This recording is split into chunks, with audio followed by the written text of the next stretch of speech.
صلی اللہ علیہ وسلم لا قطع فی ثمر معلق ولا فی حریصۃ جبل فاذا آواہ المراح والجرین فالقطع فیما بلغ ثمن المجن. صاحب عبداللہ ابن عبد الرحمن ابن ابی حسین المکی سے روایت ہے کہ رسول اللہ صلی اللہ علیہ وسلم نے فرمایا ہاتھ نہیں کٹے گا جو ان پھلوں کے چوری میں جو کہ درخت کو لٹکے ہوئے ہیں، اور نہ اس جانور کے چوری کرنے میں جو پہاڑوں میں رہتے ہیں وہیں چرتے پھرتے ہیں آزاد، اس کے چوری پر بھی ہاتھ نہیں کٹے گا کیونکہ وہ تو آزاد ہیں.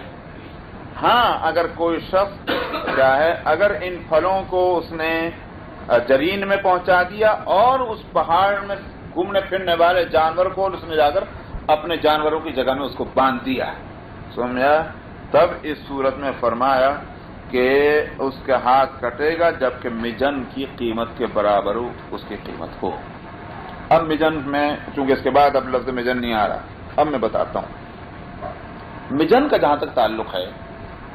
حنفیہ کو ایک روایت ملی ہے کہ جس میں مجن کی قیمت جو ہے وہ 1 دینار ہے، اور وہ روایت ہے حاکم کی مستدرک میں، اور مجاہد سے وہ روایت ہے. مجاہد روایت کرتے ہیں ایمن سے، انہوں نے کہا کہ نبی کریم صلی اللہ علیہ وسلم کے زمانے میں ہاتھ نہیں کاٹا جاتا تھا مگر مجن کی، جب تک کہ مجن کی قیمت کے برابر نہ ہو، اور ان کا کہنا یہ ہے کہ اس زمانے میں مجن کی قیمت 1 دینار تھی.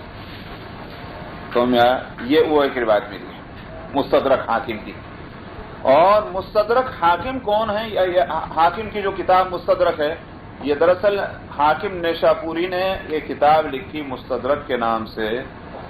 اس میں انہوں نے ان روایتوں کو جمع کیا ہے جو بخاری اور مسلم کی جو شرط ہے اس کے مطابق ہیں وہ، مگر نہ بخاری میں ہے نہ مسلم میں.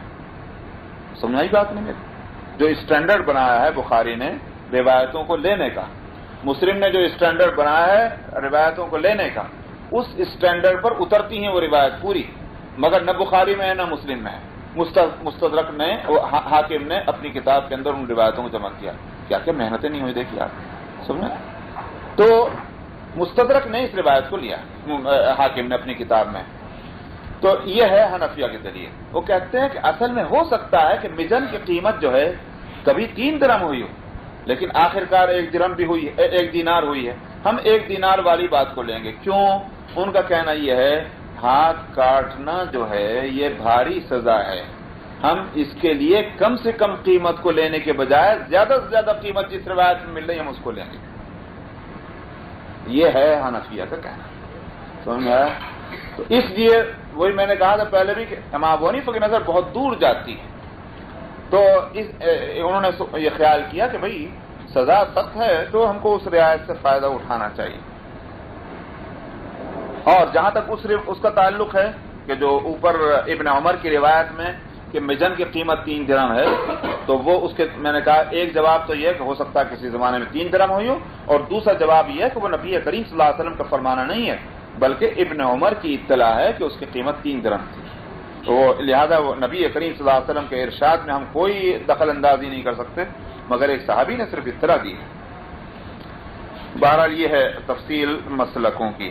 اچھا صاحب اب آگے چلیے. وعن جابر قال قال رسول اللہ صلی اللہ علیہ وسلم لیس علی المنتہب قطع ومن انتہب نہبۃ مشہورۃ فلیس منا.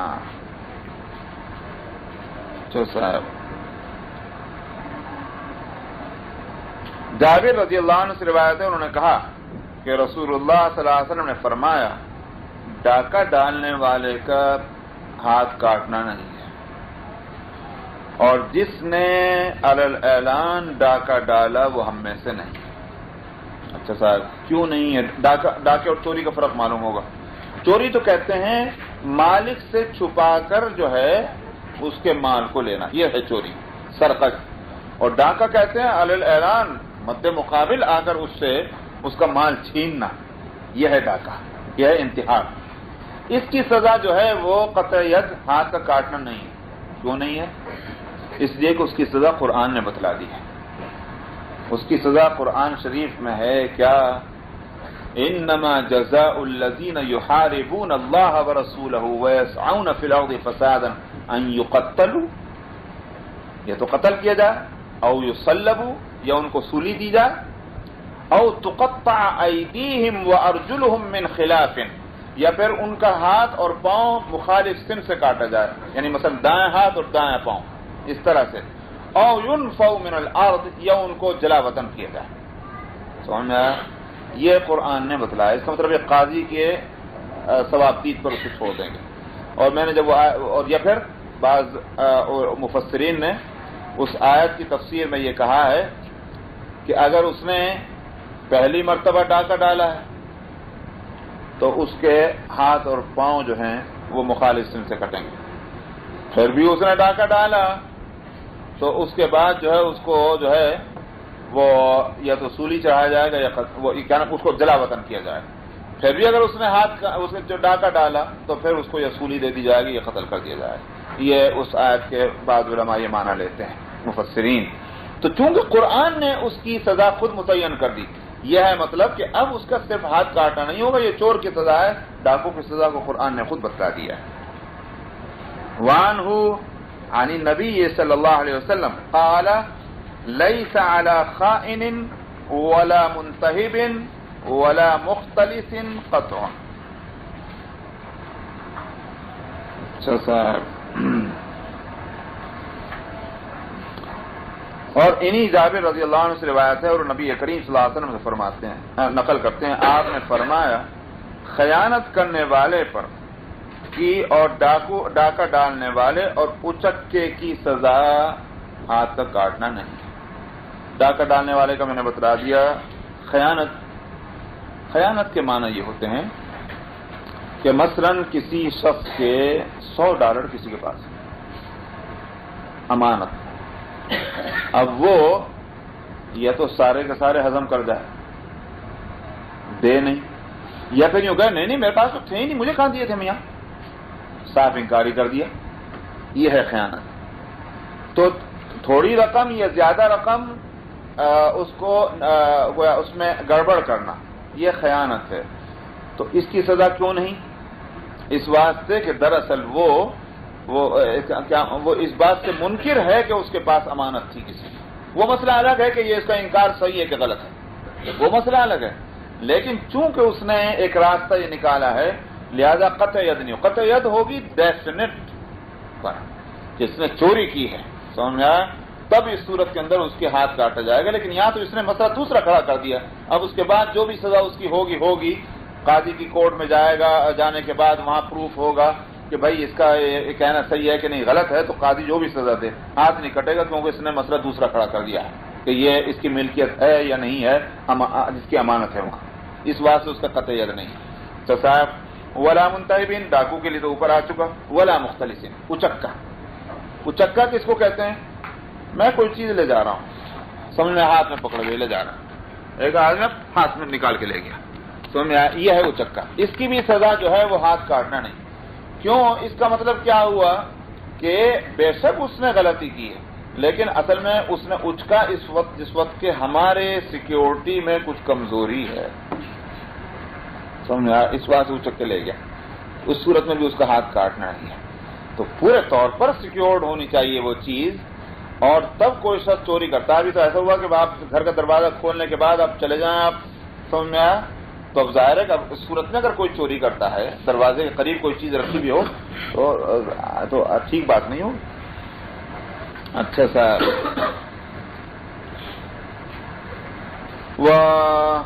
وروي في شرح السنة أن صفوان بن أمية قدم المدينة فنام في المسجد وتوسد رداءه فجاء سارق وأخذ رداءه فأخذه صفوان فجاء به إلى رسول الله صلى الله عليه وسلم فأمر أن تقطع يده فقال صفوان إني لم أرد هذا هو عليه صدقة فقال رسول الله صلى الله عليه وسلم فهلا قبل أن تأتيني به وروى نحو ابن ماجه عن عبد الله بن صفوان عن ابي هريره۔ اور شرح سنہ کے اندر یہ روایت کیا گیا ہے اور آگے آ رہا ہے کہ اسی طرح کی روایت ابن ماجہ میں بھی ہے اور اور دارمی میں ہے ابن عباس سے. کیا ہے روایت؟ صفوان ابن امیہ مدینے آئے، مسجد میں سو گئے اور اپنی چادر کا تکیہ بنا کے لیٹ گئے. سمجھا؟ سو گئے. چور آیا اور ان کی چادر لے گیا چوری کر کے. لے جانے اس نے چادر لے لی، ابھی لے کے گیا نہیں. صفوان نے اس کو پکڑ لیا اور اس کو نبی کریم صلی اللہ علیہ وسلم کی خدمت میں لے کر آیا کہ میرے سر کے نیچے میری چادر تھی، قیمتی چادر رہی ہوگی، اور یہ اس نے چوری کی ہے، لے کے جا رہا تھا. آپ نے اس کا ہاتھ کاٹنے کا حکم دیا. صفوان نے کہا میں نے یہ ارادہ نہیں کیا تھا کہ اس کا ہاتھ میری چادر کی وجہ سے کاٹا جائے، تو پھر میری طرف سے اس پہ صدقہ ہے، یہ چادر اس کو صدقہ ہے. نبی کریم صلی اللہ علیہ وسلم نے فرمایا میرے پاس لانے سے پہلے نہیں کر سکتے تھے یہ کام؟ یہ ہے وہ مسئلہ کہ جب کورٹ میں کیس آ جائے تو اب جج کو بھی اختیار نہیں ہے کہ وہ جرم جب ثابت ہے تو پھر اس کی سزا کو ختم کر دے گا. وہ جج پھر قاضی سزا دے گا. ہاں اس سے پہلے معاف کر دو، کچھ بھی ڈیل ہو جائے آپس میں، اس میں شریعت بیچ میں نہیں آتی، کوئی قانون بیچ میں نہیں آتا. لیکن جیسے ہی کورٹ میں آیا اب اللہ کے حدود نافذ ہوں گی، اس کو قاضی بھی نہیں ہٹا سکتا. تو اس لیے آپ نے فرمایا میرے پاس لانے سے پہلے نہیں کر سکتے تھے کام، تو اس کو سزا دی گئی. پھر اس کو کیا ہو گیا؟ کیا ہوا؟ گھنٹی کتنے بجے؟ اچھا ٹھیک ہے. وعن بسر بن ارطاس قال سمعت رسول الله صلى الله عليه وسلم يقول لا تقطع الايدي في الغزو رواه الترمذي والدارمي وابو داود والنسائي الا انهما قالا في السفر بدل الغزو. بسر ابن ارطاس سے روایت ہے، انہوں نے کہا کہ میں نے رسول اللہ صلی اللہ علیہ وسلم سے سنا کہ آپ فرماتے تھے ہاتھ نہیں کاٹے جائیں گے سفر اس میں غزوے کے اندر، یعنی جہاد میں، کہ جب مورچے پہ ملٹری پڑی ہوئی ہے اور وہاں کسی نے چوری کی وہاں نہیں ہاتھ کاٹے جائیں. مطلب وہ ہے کہ حدود وہاں نافذ نہ کی جائیں. کیوں؟ اس کی مختلف نتائج نکل سکتے ہیں. ایک نتیجہ یہ نکل سکتا ہے کہ جناب وہ وہاں سے بھاگے اور دارالحرب میں دشمنوں کے ملک میں جا کے رہنے لگ جائے. ظاہر ہے کہ جس وقت کے اسلام اور کفر کی لڑائی ہے، ایک شخص کا دارالاسلام سے نکل کر کے دارالحرب میں جا کر پناہ لینا وہ اس کو جہنم میں پہنچانے والا کام، بڑا خطرناک ہے اس وقت. ویسے ہی عام حالات میں آپ ادھر ادھر رہتے رہے، لیکن جس وقت جنگ ہے اسلام اور کفر کی اور ایک طرف دارالحرب ہے دوسری طرف دارالاسلام ہے، تو دارالاسلام سے نکل کر دارالحرب میں جانا، اس کا مطلب یہ ہے کہ اسلام کے کیا بولتے ہیں امبریلے سے نکل کر کے کفر کے امبریلا میں جا رہا ہے، جو بہت خطرناک ہے. یہ ہو سکتا ہے. دوسری بات یہ بھی ہے کہ بھئی اس وقت ان کے اندر کیا ہوگا، بددلی پیدا ہو سکتی مجاہدین کے اندر کسی کے اس طرح کی سزا دینے سے، چونکہ بڑے سینسٹیو ہو جاتے ہیں نا اس وقت جس وقت کے مورچے کے اوپر ہیں. اس واسطے وہاں ہاتھ نہ کاٹے جائیں. مطلب یہ کہ اس کو چاہے پوسٹ پون کریں، مطلب یہ ہوا کہ پوسٹ پون کریں گے جب تک جنگ ختم ہو جائے گی، بعد میں دیکھیں گے، اس وقت نہیں. اچھا صاحب، ترمذی نے اس کو روایت کیا اور دارمی اور ابو داؤد اور دارمی نے اور ابو داؤد اور نسائی جو ہیں اس کو بھی روایت کر رہے ہیں، مگر ان دونوں نے غزوے کی جگہ سفر کا لفظ لایا کہ سفر کے اندر ہاتھ نہ کاٹے جائیں دوران سفر. علماء کہتے ہیں کہ جب دونوں روایت کے دونوں الفاظ کو ملایا جائے تو اس کے معنی یہ ہوں گے کہ وہ سفر جو ہے وہ جہاد کا سفر ہو، یہ معنی لے لیں گے. وعن ابي سلمة عن ابي هريره ان رسول الله صلى الله عليه وسلم قال في السارق ان سرق فاقطعوا يده ثم ان سرق فاقطعوا رجله ثم ان سرق فاقطعوا يده ثم ان سرق فاقطعوا رجله.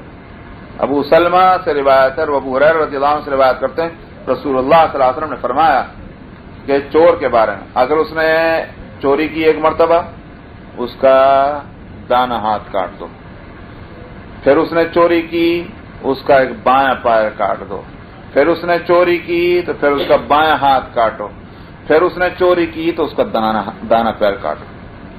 پھر رکتا ہی نہیں تو اس کو سزا تو ملنی ہے. یہ ہوئی صورت. یہ بھی جہاں تک اس کا تعلق ہے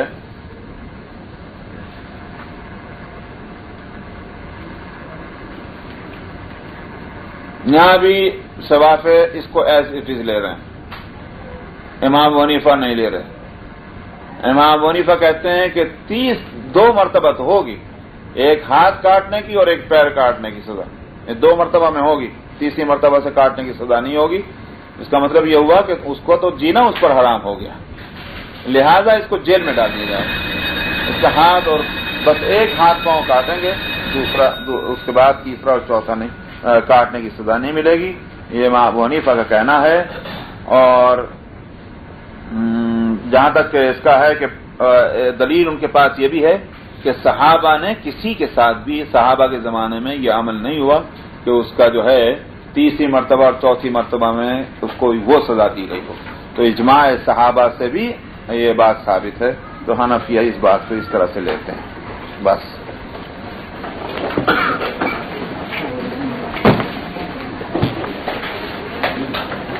یہ تو 5 منٹ پہلے بتا دیں نا،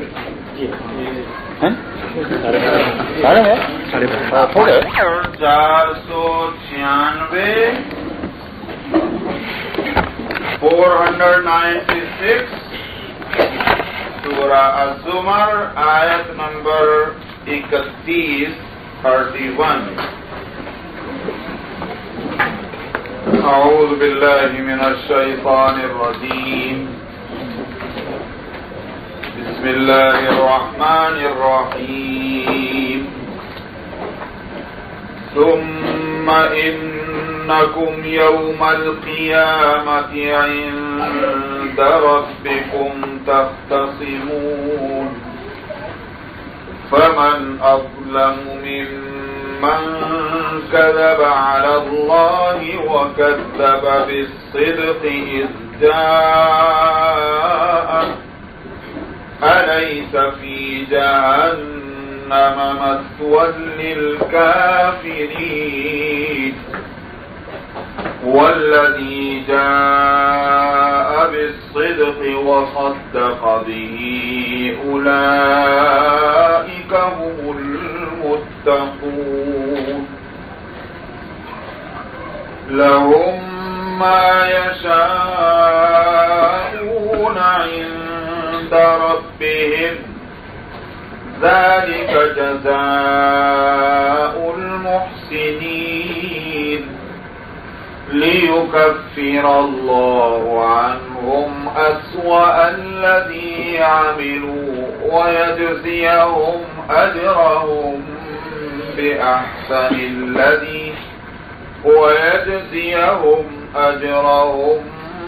بأحسن الذي كانوا يعملون أليس الله بكاف عبده ويخوفونك بالذين من دونه ومن يضلل الله فما له من هاد ومن يهد الله فما له من مضل أليس الله بعزيز ذي انتقام ولئن سألتهم من خلق السماوات والأرض ليقولن الله قل أفرأيتم ما تدعون من دون الله إن أرادني الله بضر هل هن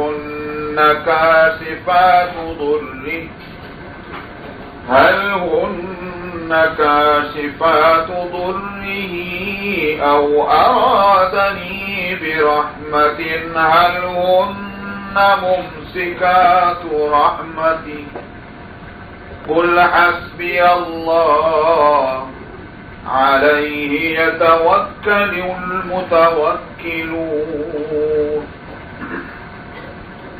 قل يا قوم اعملوا على مكانتكم إني عامل فسوف تعلمون من يأتيه عذاب يخزيه ويحل عليه عذاب مقيم إنا أنزلنا عليك الكتاب للناس بالحق فمن اهتدى فلنفسه ومن ضل فإنما يضل عليها وما أنت عليهم بوكيل صدق الله العظيم.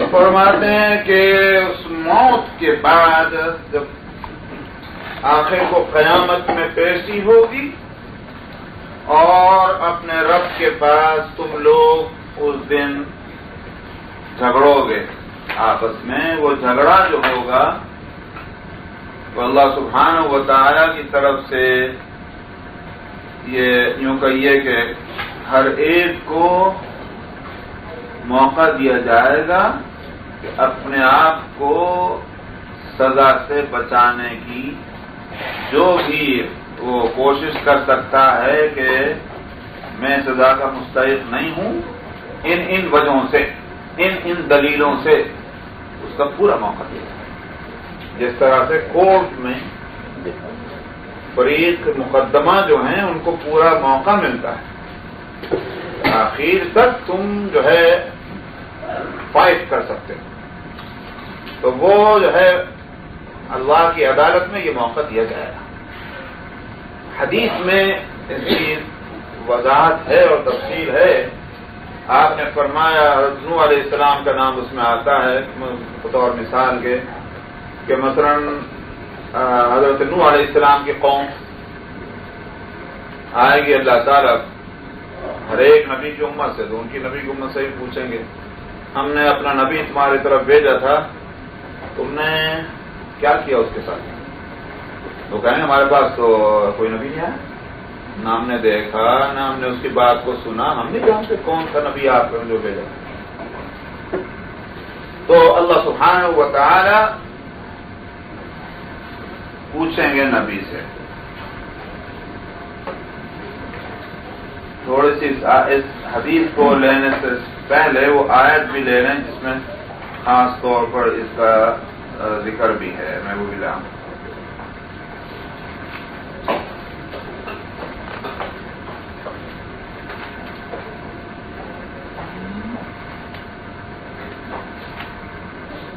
یہ صفحہ نمبر 117 اور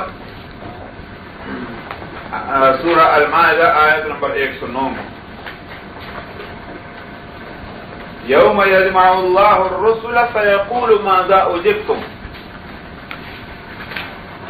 اللہ تعالیٰ پیغمبروں کو جمع فرمائیں گے اور اللہ تعالیٰ فرمائیں گے میں نے تم کو نبی بنا کر بھیجا تھا، تم کو کیا تمہارے ساتھ معاملہ کیا قوم ہے. حالانکہ اللہ تو عالم الغیب والشہادہ، لیکن وہاں مقدمہ پیش ہو.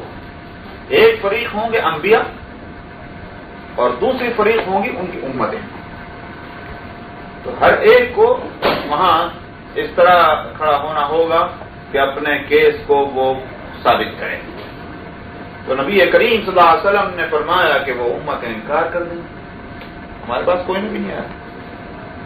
اللہ تعالیٰ ان نبیوں سے پوچھیں گے جن امتوں کی طرف تم کو نبی بنا کے بھیجا تھا وہ تو انکار کر رہی ہیں، تو تم بتاؤ کہ تم نے میرے کیے ہوئے کام کو اور اس پیغام کو تم نے پہنچایا کہ نہیں پہنچایا. یہ تو انکار کر رہے ہیں. انبیاء کہیں ہم نے پہنچایا اور انہوں نے انکار کیا. کیا ہے پروف؟ کیونکہ مدعی جو ہے دعویٰ کرنے والا اس کے ذمہ ہے پروف دینا. البینۃ علی المدعی والیمین علی من انکر، اصول ہے شریعت کا کہ دعویٰ کرنے والے کے ذمہ شہادت اور وٹنس لانا ہے اور اگر وہ وٹنس نہ پیش کر سکے تو پھر جن کے خلاف دعویٰ ہے ان سے قسم لی جائے گی. تو پہلا مطالبہ تو مدعی سے ہوگا وٹنس لاؤ. انبیاء علیہ الصلوۃ والسلام اپنے دعوے کے ثبوت میں وٹنس بنائیں گے نبی کریم صلی اللہ علیہ وسلم کی امت کو، آخری امت کو. خدا بندہ ہمارے وٹنس یہ ہیں. تو وہ آئیں گے اور وہ اس بات کی شہادت دیں گے کہ ہم شہادت دیتے ہیں کہ ان نبیوں نے اپنی امتوں تک آپ کا دین پہنچایا ہے. وہ امتیں پھر انکار کریں گی، ہمارے پاس کوئی نہیں آیا، اور پھر یہ کہ ان کی شہادت جو ہے وہ اس پر اعتراض ہوگا ان کا. یہ شاہد صحیح نہیں ہے. کیوں صحیح نہیں ہے؟ اس لیے کہ ان کو ہم نہیں جانتے، انہوں نے ہم کو نہیں دیکھا، ہم نے ان کو نہیں دیکھا. اور شاہد کے لیے ضروری ہے کہ بھائی ایک دوسرے کو دیکھیں. یہ تو ہم سے بعد میں آئے، ان کی شہادت کا اعتبار نہیں. اللہ تعالیٰ پوچھیں گے اس امت سے تم کیسے شہادت دے رہے ہو، تمہاری شہادت کے اوپر تو اعتراض ہو گیا. تو یہ امت کہے گی کہ ہم بے شک ان کے بعد آئے ہیں، مگر ہم کو یہ خبر ملی ہے محمد صلی اللہ علیہ وسلم سے، ہمارے نبی سے. تو نبی کریم صلی اللہ علیہ وسلم سے پوچھا جائے گا آپ نے یہ خبر اپنی امت کو دی تھی؟ آپ فرمائیں گے دی. آپ کا سورس کیا تھا کہ جس کی بنیاد پر آپ نے یہ اطلاع دی ہے؟ تو حضرت محمد صلی اللہ علیہ وسلم فرمائیں گے کہ مجھے میرا سورس ہے وہ وحی جو جبریل کے ذریعے سے مجھ تک پہنچی. آخر کو سرکاری ریکارڈ پر بات چلی جاتی کہ اللہ کی گورنمنٹ کا ریکارڈ جو ہے وہ پورا بطور وٹنس کے پروف میں آ جائے گا انبیاء علیہ الصلوۃ والسلام. اور اس پر یہ ہوگا کہ پھر بھی اگر انکار کرتے ہیں تو پھر ان کے ہاتھ اور پاؤں پر مہر لگا کر، زبان پر مہر لگا کے ہاتھ پاؤں کو بولنے کا موقع دیا جائے گا. تم بولو، تم خود شہادت دے دو ان کے تعلق سے. تو یہ جو ہے کیا نام ہے، اس امت کا شاہد بننا، اس کے معنی یہ ہوگا کہ جس کو ہمارے اردو میں کہتے ہیں کہ بھائی سرکاری گواہ. تو سرکاری گواہ بنے گی یہ امت. تو اس کے لیے اللہ یہاں اس آیت میں ثم انکم یوم القیامۃ عند ربکم تختصمون، پھر تم اپنے رب کی قیامت میں اپنے رب کے سامنے تم جھگڑو گے آپس میں. تو یہ جھگڑنا جو ہے یہ وہ کورٹ میں جس طرح سے دو فریق فائٹ کرتے ہیں وہ اس طرح کا ہوگا. اللہ تعالیٰ ایسے نہیں کہ بس کھٹ سے جاؤ جہنم میں اور جاؤ جنت میں، پورا موقع دیں گے اپنی صفائی پیش کرنے کا. اس کے بعد فرماتے ہیں فمن اظلم ممن کذب علی اللہ وکذب بالصدق اذ جاء. فرمایا اس سے بڑھ کر بھلا کون ظالم ہوگا کہ جو اللہ کے تعلق سے جھوٹ بولے. جھوٹ کیا؟ اللہ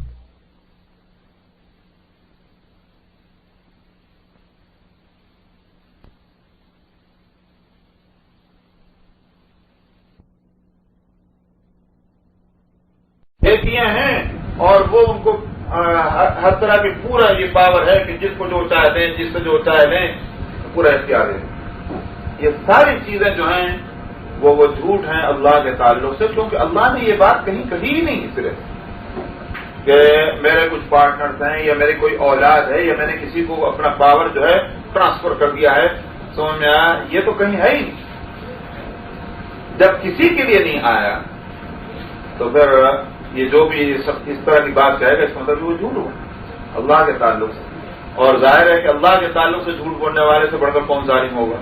میں اس لیے فرمایا اس سے بڑھ کر کون ظالم ہے جو اللہ کے برخلاف جھوٹ بولے اور جو سچائی آئی اس کے پاس اس کو انہوں نے جھٹلایا. جھوٹ کو تو عقیدہ بنایا اور جو سچائی ہے اس کو چھٹا دیا. سمجھ میں آیا؟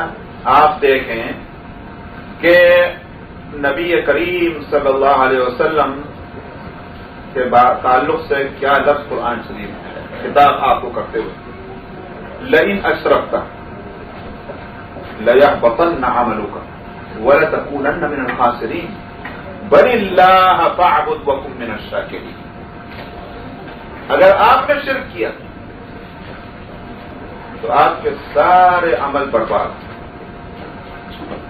اور آپ ضرور بھی ضرور خسارے والوں میں ہو جائیں گے. بل اللہ، بلکہ فرمایا بل اللہ فاعبد. ترکیب جو سینٹنس کی ہے وہ یہ ہے کہ آپ کو یہ بات معلوم ہوگی کہ بھئی وہ ہر زبان کے اندر کامن جو اسٹرکچر ہوتا ہے سینٹنس کا، جب اس کو بدلا جائے گا تو اس کے معنی یہ ہے کہ جس کو اپنی جگہ سے اٹھا کر پہلے لا رہے ہیں اسی پر ایمفسائز کرنا ہے. تو نہیں بات مثلا یہ آپ کہتے ہیں میں نے جو ہے زید کو مارا، یہ کامن سینٹنس کامن ہے. اگر آپ کہیں زید کو میں نے مارا، اس کا مطلب یہ ہے کہ مارنے پر ایمفسائز نہیں ہے، زید کے مارنے پر جو آبجیکٹ. سمجھ میں آیا؟ تو یہ یہاں بل اللہ فاعبد، اس میں آبجیکٹ جو ہیں وہ اللہ سبحانہ و تعالی اس میں چلا رہا ہے. اس کا مطلب ترجمہ کیا؟ ترجمہ یوں کرنا پڑے گا بلکہ اللہ ہی کی عبادت کرو. یہ ہے ترجمہ، اللہ ہی کی عبادت کرو. وَكُن مِّنَ الشَّاكِرِينَ، اور اسی کی شکر گزاریاں کرو. سمجھ میں آیا؟ تو عبادت اسی کی، شکر گزاری اسی کی، صرف ایک اللہ کی. اور اس میں کسی اور کو کسی درجے میں بھی شریک قرار دینا نبی سے تو توقع ہی نہیں تھی کہ وہ کر سکتے تھے یہ کام. لیکن خطاب جب نبی کو کیا گیا تو یہ بتانے کے واسطے کہ ہم اگر جو ممکن نہیں ہے لیکن اگر بفرض محال نبی بھی یہ کرے تو ہم اس کو نہیں بخشیں گے، اوروں کو کیسے بخش سکیں؟ ان اللہ لا یغفر ان یشرک به ویغفر ما دون ذلک لمن یشاء. اللہ تعالیٰ ہر گناہ کو بخش سکتے ہیں. انہوں نے یہ فیصلہ نہیں کیا کوئی گناہ نہیں بخشوں گا، لیکن یہ فیصلہ ضرور کیا ہوا ہے کہ شرک کو نہیں بخشیں. تو اب یہ قرآن شریف میں جب صاف ہے یہ بات، تو اب اس کے برخلاف عقیدہ بنانا وہ جھوٹ ہوگا، اور جو سچائی آئی ہے اس کو جھٹلانا ہوا. یہ ہے وقت ضبط الصدق زیادہ. اور یہاں الصدق سے مراد اسی واسطے وقت ضبط الصدق، اس الصدق سے مراد صحابہ رضی اللہ عنہ میں سے بعض کی روایت کی بنیاد پر القرآن، یعنی جب قرآن آیا تو انہوں نے اس کو جھٹلا دیا. الیس فی جہنم مثوی للکافرین، تو کیا جہنم میں پھر ٹھکانہ نہ ہوگا کافروں کا؟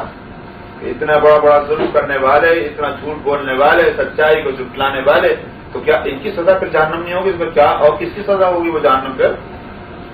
والذی جاء بالصدق وصدق به اولئک هم المتقون.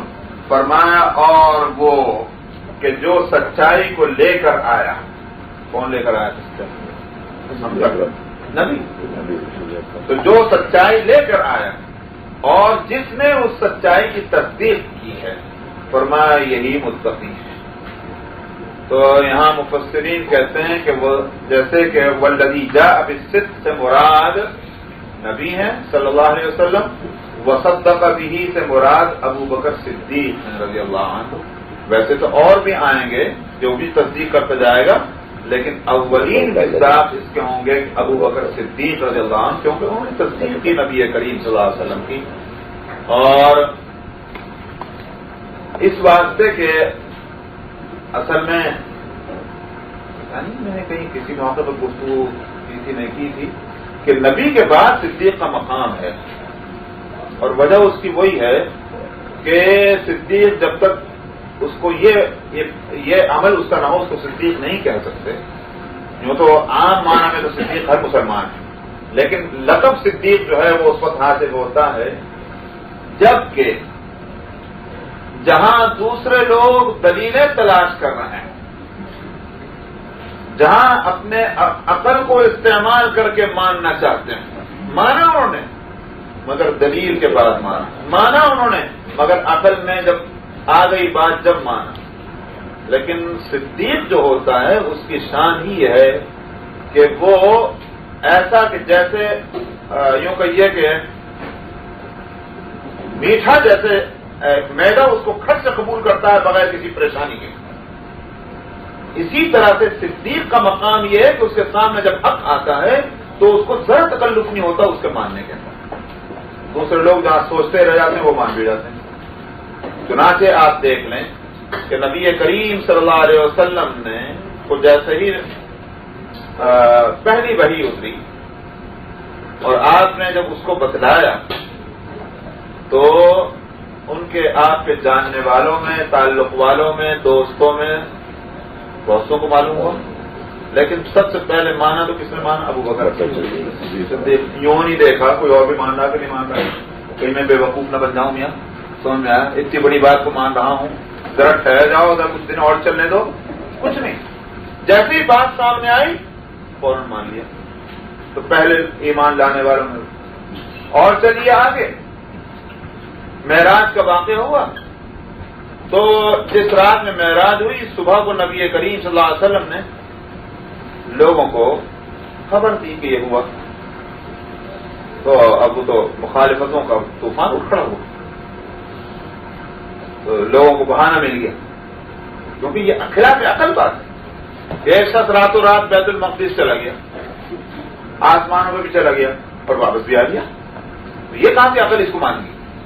تو وہ جو تھے انہوں نے اس کے خلاف ہنگامہ شروع کر دیا مکہ مکرمہ کے اندر۔ ابو بکر صدیق ابھی وہاں نہیں ہے، وہ دور ہیں، راستے میں چل پھر رہے تھے، تو ان کو اطلاع ملی، تو کس طرح ملی؟ دشمنوں نے اپنی نمک مرچ لگا کر ان کو چکا۔ کیوں جی؟ اگر کوئی شخص یہ کہے کہ میں راتوں رات ملک شام جا کے آ گیا ہوں، واپس آ گیا، تو مان لو گے؟ ٹھیک ہے، بات یہ تو ماننے کی بات نہیں۔ تو انہوں نے کہا جی وہ آپ کے ساتھی جو ہیں وہ یہی فرما رہے ہیں کہ میں راتوں رات بیت المقدس چلا گیا، آسمانوں پہ چلا گیا، واپس آ گیا۔ کہنے کا وہ فرما رہے ہیں، کہنے گا سر میں ایمان لاتا ہوں۔ ٹھیک ہے بات ہوئی؟ ابھی تو تم کہہ رہے تھے کہ یہ ناممکن ہے، اور اب تم کہہ رہے ہو کہ میں ایمان لاتا ہوں۔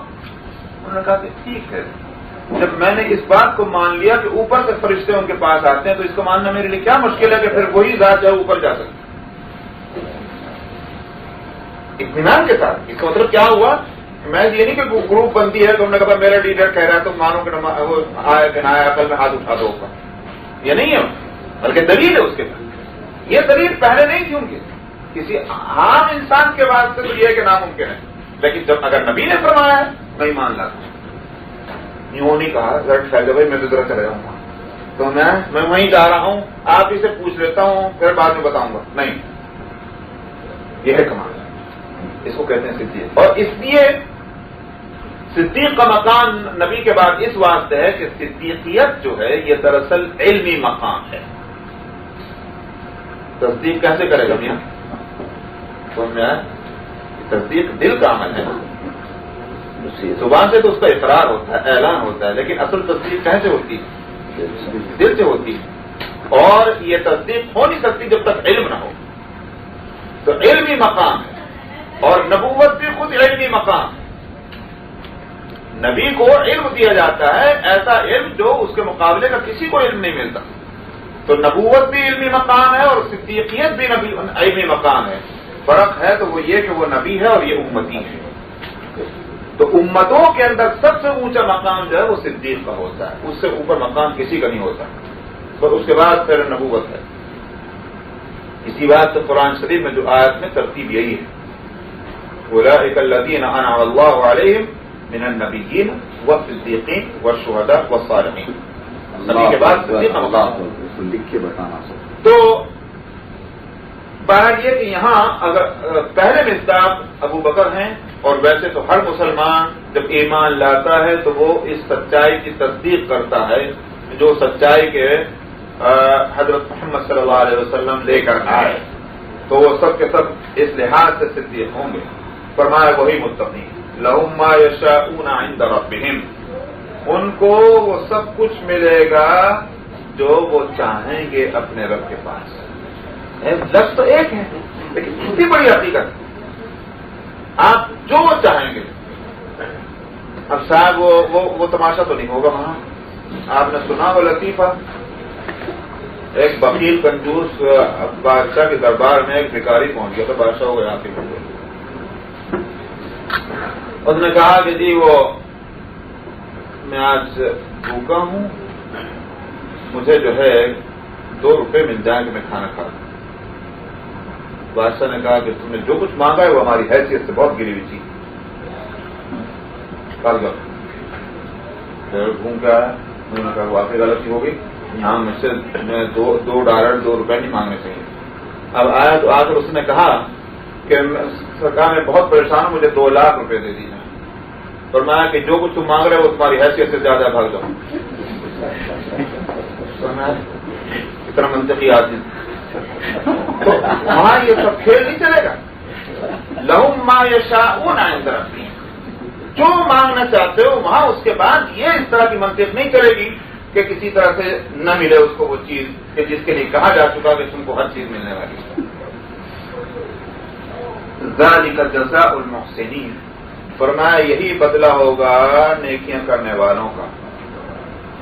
لیکفر اللہ عنہم اسوأ الذی عملوا ویجزیہم اجرہم باحسن الذی کانوا یعملون، تاکہ اللہ کفارہ کر دے ان سے ان بدترین برائیوں کا جو انہوں نے کی تھی، اور جزا دے ان کو ان بہترین اچھائیوں کی جو انہوں نے اب کی.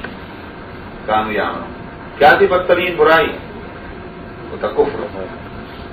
کفر سے بڑھ کر تو کوئی برائی نہیں ہو سکتی نا، وہ ہے بدترین برائی. اور سب سے اچھا عمل کیا ہوا؟ اگرچہ اس کفر کو چھوڑنا، اسلام کو قبول کر لینا خود ہی ایک اچھائی ہے، لیکن صرف انہوں نے اس پر قناعت نہیں کی کہ لا الہ الا اللہ محمد رسول اللہ پڑھ کے سو گئے، بلکہ یہ کہ جو اس کا تقاضا ہے اور اس سے ریلیٹڈ جو عمل ہیں وہ بھی کیے. یہ ہے بِأَحْسَنِ الَّذِي كَانُوا يَعْمَلُونَ، کہ بہترین عمل کیے تو اس کی جزا ملی، اور جو بدترین عمل ہو کیے انہوں نے کیے اب اس کو اللہ نے معاف کر دیا.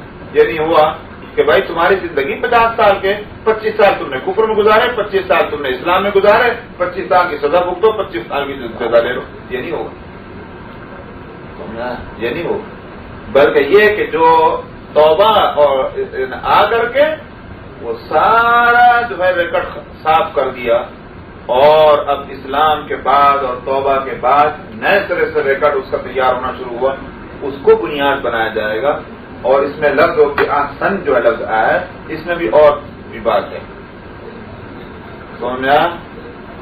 اللہ کی مہربانی ہے. تو دیکھیے نہ صرف یہ جو میں نے کہا کہ ان کے پچھلے ریکارڈ کو دیکھا جائے گا کہ تم نے کتنی برائیاں کی اگر سچی توبہ ہو گئی، اس میں بھی ان کا لیول جو طے کیا جائے گا وہ یہ کہ ان کے اچھے اعمال میں زیادہ اچھے اعمال کون سے ہیں، اس کو بنیاد بنا کر ان کی جزا کا فیصلہ ہوگا. ظاہر ہے کہ ہر ایک کے اچھے اعمال میں کچھ ادنا درجے کے ہیں، کچھ درمیانی درجے کے ہیں، کچھ اعلیٰ درجے کے ہیں. تو بنیاد کس کو بنایا جائے گا؟ اعلیٰ درجے کے. بِأَحْسَنِ الَّذِي كَانُوا يَعْمَلُونَ، بہترین عمل جو ان کے ہوں گے اس کے مطابق ان کو جزا ملے گی.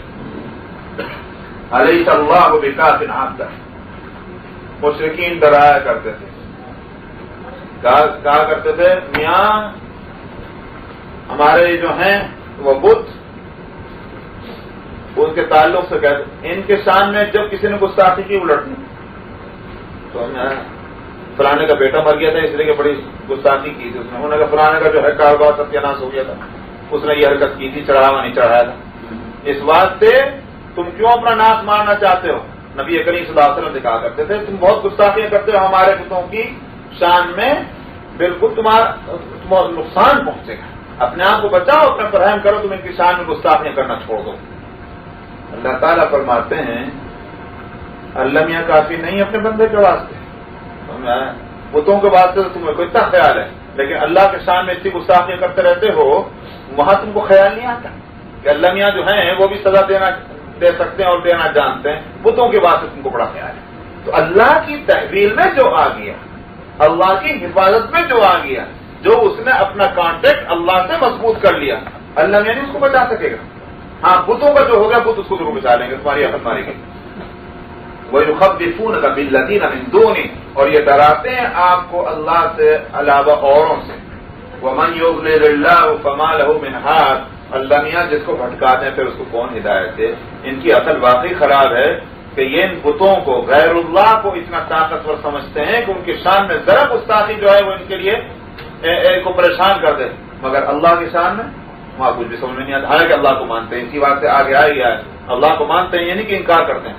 ایک تو یہ کہ اللہ کو نہیں مانتا، تو نہیں مانتا تو ٹھیک ہے، وہ اگر دوسروں کو کہتا ہے کہ طاقتور ہے تو آپ کوئی نہ کوئی اس کی ایک کہیں گے بھائی نہیں مانتا تو اب کیا کہتا ہے. لیکن جو اللہ کو مانتا ہے پھر بھی وہ غیر اللہ کی جو ہے شان میں گستاخی کو اتنی اہمیت ہے اور اللہ کی شان میں گستاخیوں کی کوئی فکر نہ ہو. اس لیے فرمایا ومن یہد اللہ ومن یہد اللہ فما لہ من مضل، اور جس کو اللہ ہدایت دے اس کو کوئی گمراہ کرنے والا نہیں۔ الیس اللہ بعزیز ذی انتقام، کیا اللہ غالب اور انتقام لینے والا نہیں ہے؟ تو تم جو چاہے تو کرتے رہو، تم کو کھلی چھوٹ مل جائے گی اللہ کی طرف سے، اللہ انتقام دیں گے۔ وَلَئِن سَأَلْتَهُم مَّن خَلَقَ السَّمَاوَاتِ وَالْأَرْضَ لَيَقُولُنَّ اللَّهُ، اس لیے میں نے کہا تھا کہ اللہ کو مانتے ہیں، آپ اس سے پوچھیں کس نے پیدا کیا آسمانوں کو اور زمین کو، تو یہ ضرور کہیں گے کہ اللہ نے۔ قُلْ أَفَرَأَيْتُم مَّا تَدْعُونَ مِن دُونِ اللَّهِ إِنْ أَرَادَنِيَ اللَّهُ بِضُرٍّ هَلْ هُنَّ كَاشِفَاتُ ضُرِّهِ، فرمایا آپ کہہ دیجئے پھر تمہارا کیا خیال ہے، تم اللہ کو چھوڑ کر جن کی سے دعائیں مانگتے ہو، تدعون، جن کو تم پکارتے ہو، اگر اللہ مجھے کوئی نقصان پہنچانے کا ارادہ کرے تو یہ ان میں سے کوئی ہے جو میری اس تکلیف کو مجھ سے دور کر دے گا؟ یہ عقیدہ کس کا ہو سکتا ہے؟ کسی کا نہیں ہوگا۔ یہ تو عقیدہ کسی کا نہیں ہوگا کہ اللہ کو نقصان پہنچانا چاہتے ہیں اور دوسرا جو ہے اس نقصان کو ٹلا دے۔ تو پھر جب یہ نہیں ہے تو بات اللہ کی عبادت ہونی چاہیے نہ کہ دوسروں کی۔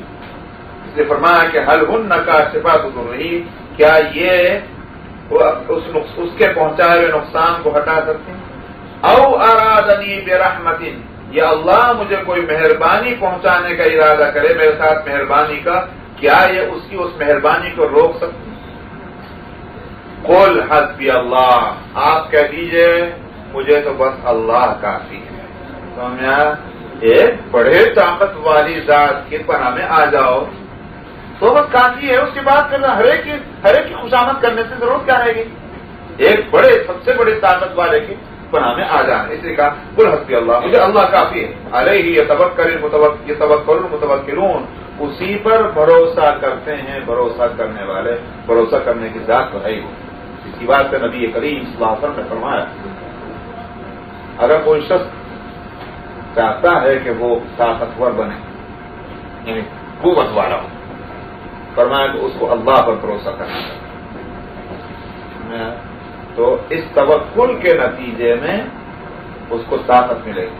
اور فرمایا جو غنی بننا چاہتا ہے، کون نہیں چاہتا یہاں، اور جو غنی بننا چاہتا ہے، فرمایا کہ اس کو چاہیے کہ جو کچھ اس کے ہاتھ میں ہے، اس کی ملکیت میں ہے، اس سے زیادہ اس کو بھروسہ اس چیز پر ہونا چاہیے جو اللہ کے ہاتھ میں ہے، اس پر زیادہ بھروسہ ہونا چاہیے، اس کو غنا ملے گا۔ تو بہرحال یہ کہ فرمایا کہ علیہ یتوکل المتوکلون، اسی پر توکل کرنے والے توکل کرتے ہیں۔ قل یا قوم اعملوا علی مکانتکم انی عامل، اس توکل کے معنی یہ نہیں بھائی کہ سارا کام چھوڑ کر کے گھر میں بیٹھ جاؤ اور بھائی اللہ تو بڑی قدرت والا ہے بس وہی کھلائے گا، یہ تو ہے صحیح، بے شک وہی کھلاتا ہے، لیکن اسی نے جب حکم دیا ہے کہ ان اسباب کو استعمال کرو، ان اسباب کو استعمال کر کے پھر یہ سمجھنا اسباب میں اصل طاقت نہیں، اصل طاقت اس میں ہے، کیونکہ اسباب بھی اسی کے پیدا کیے ہوئے اور اسباب کے اندر طاقت بھی اسی نے پیدا کی ہے۔ تو اس لیے اصل تو اعتماد اس پر ہونا چاہیے کہ میں سارے اسباب مہیا کرنے کے بعد بھی بھروسہ اس پر ہے، وہ اگر چاہے یہ سب بیکار ہو جاتا ہے۔ قل یا قوم اعملوا علی مکانتکم انی عامل، آپ کہہ دیجئے اے میری قوم تم اپنی جگہ عمل کرتے رہو، جو کرنا ہے میں عمل کرنے والا ہوں جو مجھے کرنا ہے۔ فسوف تعلمون، جلدی تم کو پتہ چل جائے گا کون کیسا ہے، کس کا کیا انجام ہونا ہے۔ من یأتیہ عذاب یخزیہ ویحل علیہ عذاب مقیم، فرمایا کہ وہ شخص کہ جس کے پاس جس کے پاس عذاب آ جائے گا وہ اس کو رسوا کر ڈالے گا اور اس کے اوپر ایسا عذاب اترے گا کہ جو ٹھہرنے والا ہوگا، یعنی یہ نہیں کہ آج کی تکلیف ہے دنیا میں، کل کو چھٹی ہو گئی، کل کو آرام مل گیا، قیامت میں جب کسی پر عذاب آئے گا تو وہ ہمیشہ کے لیے ہوگا۔ انا انزلنا علیک الکتاب للناس بالحق، ہم نے آپ کی طرف کتاب کو اتارا ہے لوگوں کے واسطے بالحق، اور حق سچائی کے ساتھ۔ فمن اہتدی فلنفسہ، جس نے ہدایت پا لی اس کا فائدہ اسی کو ہونا ہے، اور ومن ضل فانما یضل علیہا، اور جو اس راستے سے ہٹ گیا بھٹک گیا وہ اپنے ہی برخلاف اپنے آپ کو بھٹکایا اس نے. وما انت علیہم بوکیل، اور آپ ان کے کوئی ذمہ دار نہیں ہے. کیا مطلب یہ آپ کا کام پیغام پہنچانے کا، وہ آپ نے پہنچا دیا اور آپ پہنچا رہے ہیں. اب اگر یہ نہیں راستہ ہدایت پاتے ان کا اپنا نقصان ہوگا، یہ اپنی طرف سے خود جواب دے ہوں گے، آپ ان کے ذمہ دار نہیں ہیں. بس ہاں صاحب تو یہ اب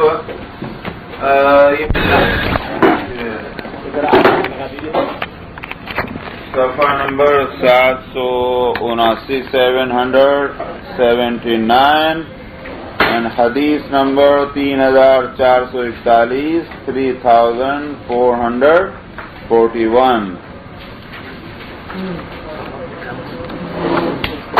بسم الله الرحمن الرحيم. وعن جابر قال جيء بسارق إلى النبي صلى الله عليه وسلم قال اقطعوه فقطع، ثم جيء به الثانية فقال اقطعوه فقطع، ثم جيء به الثالثة فقال اقطعوه فقطع، ثم جيء به الرابعة فقال اقطعوه فقطع، فأتي به الخامسة فقال اقتلوه، فانطلقنا به فقتلناه، ثم استررناه فألقيناه في بئر ورمينا عليه الحجارة.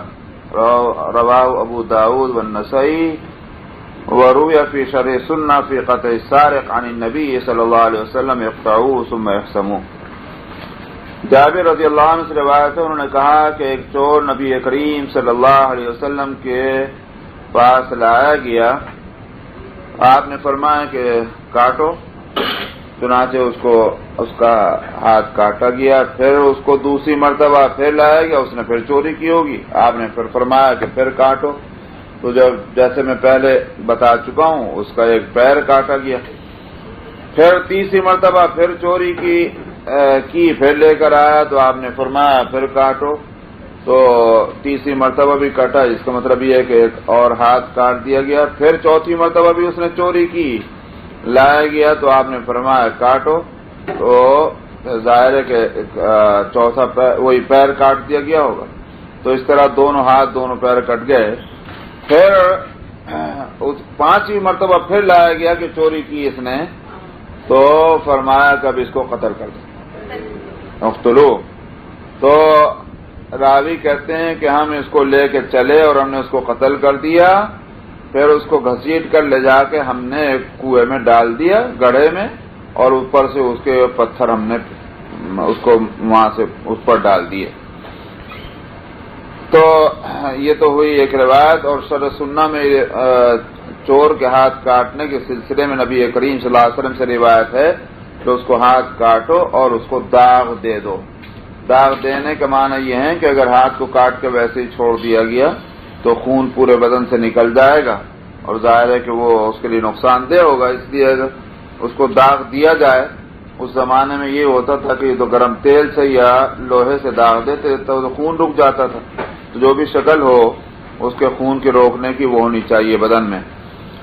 میں نے گزشتہ ہفتے بتایا تھا کہ امام ابو حنیفہ رحمۃ اللہ علیہ کی رائے یہ نہیں ہے. امام ابو حنیفہ رحمۃ اللہ علیہ کہتے ہیں کہ بس ایک ہاتھ اور ایک پیر کاٹیں گے، اور اس کے بعد اگر اس نے چوری کی تو پھر اس کا ہاتھ اور پاؤں نہیں کاٹا جائے گا. یہ حدیث خلاف ہے بظاہر امام ابو حنیفہ کی رائے کے، کیونکہ اس حدیث میں یہ ہے کہ جتنی مرتبہ چوری کرے گا تو اس کے ہاتھ اور پاؤں کٹتے جائیں گے، یہاں تک کہ چاروں بھی اگر کٹیں. تو یہ حدیث ان کے خلاف پڑ رہی ہے. امام ابو حنیفہ کی طرف سے اس کا جواب یہ دیا جاتا ہے کہ یہ اصلاً یہ وہ نہیں ہے گویا اس کی حد، بلکہ یہ تعزیر ہوگی ایک طرح سے جو قاضی کے اختیار میں. میں نے پہلے ہی بتایا تھا حدود اور تعزیر میں یہ فرق ہے کہ حد تو وہ ہے کہ جو سزا کسی جرم کی شریعت نے مقرر کر دی اور اس میں قاضی کے رائے کو دخل نہیں، اس کو تو حد کہتے ہیں. اور تعزیر ایسی جرائم کی سزا کہ جس کی سزا جو ہے شریعت نے مقرر نہیں کی، قاضی کی رائے پر چھوڑ دیا جاتا. امام حنیفہ کہتے ہیں کہ یہ دو سے زیادہ تیسری اور چوتھی مرتبہ کا ہاتھ کاٹنا یہ حد نہیں ہے، یہ تعزیر ہے، قاضی کی رائے پر ہوگا. نبی کریم صلی اللہ علیہ وسلم کو وہی سے معلوم ہو گیا ہوگا کہ یہ جو ہے یہ زیادہ ہی سرکش ہے، تو اگر قاضی کو کسی کی سرکشی کا زیادہ ثبوت مل جائے تو وہ کوئی ایسی سزا دے سکتا ہے. یہ امام ابو حنیفہ کا کہنا. ورنہ عام حالات میں یہ ہے کہ اگر چوری ہو تو اس کے دوسرا ہاتھ اور اسی طرح دوسرا پاؤں نہیں کاٹا جائے، اس کو جیل میں ڈالیں، یہ جو بھی کچھ کریں. وعن فضالہ ابن عبید قال اتي رسول اللہ صلی اللہ علیہ وسلم بسارق فقطعت يده ثم امر بها فعلقت في عنقه. فضالہ ابن عبید سے روایت ہے، انہوں نے کہا کہ رسول اللہ صلی اللہ علیہ وسلم کے پاس ایک چور لایا گیا جس کا ہاتھ کاٹا گیا، پھر آپ نے حکم دیا تو اس کا کٹا ہوا ہاتھ اس کے گلے میں لٹکا دیا. وہ لٹکا ہوا رہے تاکہ لوگوں کو اس کی عبرت ہو اور لوگ ایسی حرکت کرنے سے آئندہ باز آ جائیں. وعن ابی ہریرہ قال قال رسول اللہ صلی اللہ علیہ وسلم اذا سرق المملوک فبیعه ولو بنش. ابو ہریرہ رضی اللہ عنہ سے روایت ہے، انہوں نے کہا کہ رسول اللہ صلی اللہ علیہ وسلم نے فرمایا جب کوئی غلام چوری کرے تو اس کو بیچ ڈالو، اگرچہ نش کے بدلے میں کیوں نہ ہو. نش 20 درہم کے کو نش کہا جاتا تھا، جو آدھا اوقیہ، تو 20 درہم کے برابر جو چیز ہوتی ہے اس کو نش کہتے ہیں. جیسے آج یہاں بھی تو کچھ کرنسیوں کے نام ہیں، جیسے 5 سینٹ کے سکے کو کیا کہتے ہیں؟ نکل. 10 سینٹ کے سکے کو ڈائم کہہ دیتے ہیں. تو جس طرح سے کچھ سکوں کے نام ہیں، ایسے 20 درہم کے اوپر نش کا لفظ بولا جاتا تھا. بظاہر یہ عربی کا لفظ نہیں معلوم ہوتا، یہ ہو سکتا ہے کسی اور زبان کا لفظ ہے جو عرب میں استعمال ہوتا تھا، ورنہ نش یہ عربی کا لفظ نہیں معلوم ہوتا. لیکن بہرحال حدیث میں آیا ہے تو اس بعض دوسری زبان کے الفاظ بھی عربی میں مستعمل ہوتے رہیں. تو مطلب یہ ہوا کہ بہت چاہے کتنی بھی کم، اب 20 درہم معمولی چیز ہے کسی غلام کی قیمت کے تعلق سے، لیکن فرمایا اس کو بیچ ڈالو چاہے وہ ایک بہت ہی معمولی قیمت کے بدلے میں کیوں نہ ہو، اس لیے کہ وہ رکھے جانے کے قابل نہیں ہے. جس کو چوری کی عادت ہو گئی تو اب نتیجہ اس کا یہ ہوگا کہ تم اس پر بھروسہ نہیں کر سکتے، رات دن کی پریشانیاں اور سامان جو ہے وہ اور گھر کی ہر چیز غیر محفوظ ہو جاتی ہے. الفصل الثالث عن عائشة قالت اتي رسول الله صلى الله عليه وسلم بسارق فقتله فقالوا ما كنا نراك تبلغ به هذا قال لو كانت فاطمة لقطعتها. حضرت عائشہ رضی اللہ عنہ سے روایت ہے، انہوں نے کہا کہ رسول اللہ صلی اللہ علیہ وسلم کے پاس ایک چور لایا گیا تو پھر اس کے بعد جو ہے اس کا ہاتھ کاٹا گیا. لوگوں نے کہا کہ ہمارا خیال یہ نہیں تھا آپ کے تعلق سے کہ آپ اس حد تک پہنچیں گے، یعنی آپ ہاتھ کٹوا دیں گے، ہمارا یہ خیال نہیں تھا. تو مطلب یہ کہ آپ کے پاس ہم لائے تھے کہ آپ نرمی فرمانے والے ہیں، تو اس بات سے کوئی سزا دیں گے مگر کوئی نرم سزا دے دیں گے، لیکن آپ نے تو اس کا ہاتھ ہی کٹوا دیا. یہ انہوں نے کہا. آپ نے فرمایا کہ اگر فاطمہ بھی ہوتی تو میں بھی اس کا ہاتھ کاٹتا. مطلب یہ ہے کہ یہ تو حدود اللہ ہے. اب حدود اللہ ہے تو اس میں کسی کی رائے کو یا کسی کے اختیار کو ذرا دخل نہیں ہے، نہ اپنے اور پرائے کی اس میں کوئی تمیز ہوگی. وعن ابن عمر قال جاء رجل الى عمر بغلام له فقال اقطع يده فانه سرق مرآة لامرأته فقال عمر لا قطع عليه وهو خادمكم اخذ متاعكم. ابن عمر رضی اللہ عنہما سے روایت ہے کہ ایک شخص حضرت عمر کے پاس ایک غلام اپنا غلام لے کر آیا اور اس نے کہا حضرت عمر سے اس کا ہاتھ کاٹ لو، اس لیے کہ اس نے میری بیوی کا آئینہ چوری کر لیا، تو اجازت اس کا ہاتھ کاٹو. حضرت عمر سے آ کر اس نے کہا. حضرت عمر نے فرمایا کہ اس کے اوپر ہاتھ نہیں کٹے گا. لا قطع علیہ، کیوں؟ اس واسطے کہ وہ تمہارا خادم ہے اور اس نے تمہارے گھر کے سامان میں سے ایک سامان لیا ہے. مطلب کیا ہوا کہ گھر کا سامان کھلا ہوا ہے، وہ گھر میں آتا جاتا ہے، تو یہ اب اس صورت میں وہ سامان محفوظ نہیں ہے. سامان محفوظ ہونے کے معنی یہ ہیں کہ ایک چیز کو تم نے محفوظ جگہ میں رکھ دیا جو حفاظت کا طریقہ ہے اس کے مطابق، اب وہ شخص وہاں سے لا علمی میں چوری کرتا ہے، یہ ہے جرم۔ لیکن سامان گھر کے اندر کھلا ہوا ہے، وہ غلام آتا جاتا ہے، اس کو پورا اختیار ہے کہ جس چیز کو جہاں گھر کے جس حصے میں جائے جو سامان اٹھائے تو اس کے ظاہر ہے اس نے وہاں سے اٹھایا تو اس پر ہاتھ نہیں کٹے، ہاں کچھ اور سزا مل سکتی۔ اس سے یہ بات ذہن میں رہے، اس کا مطلب نہیں کہ جاؤ چھٹی اب آئندہ بھی یہ کام کر لینا۔ حاصل اس کا یہ ہے کہ ہاتھ کے کٹنے کے لیے جو شرط ہے کہ سامان جو ہے وہ محفوظ کر دیا جائے، اور پھر اس حفاظت کو توڑ کر اگر سامان نکال کے لائے گا چور، تبھی تو چوری کہیں گے۔ تو یہ تو وہاں گھر کے اندر ہے، اور گھر کا رہنے والا جو ہے گھر میں کھلے سامان کو لیتا ہے، اس کو چوری نہیں کہا جا سکتا، اس واسطے اس پہ ہاتھ نہیں کٹے گا۔ ہاں اگر اس نے غلط کیا ہے اس کو اور کوئی سزا مل سکتی۔ وعن ابی ذر قال قال رسول اللہ صلی اللہ علیہ وسلم یا ابا ذر قلت لبیک یا رسول اللہ وسعدیک قال کیف انت اذا اصاب الناس موت يكون البيت فيه بالوصيف يعني القبر قلت الله ورسوله أعلم قال عليك بالصبر قال حماد بن أبي سليمان تقطع يد النباش لأنه دخل عليه على الميت بيته۔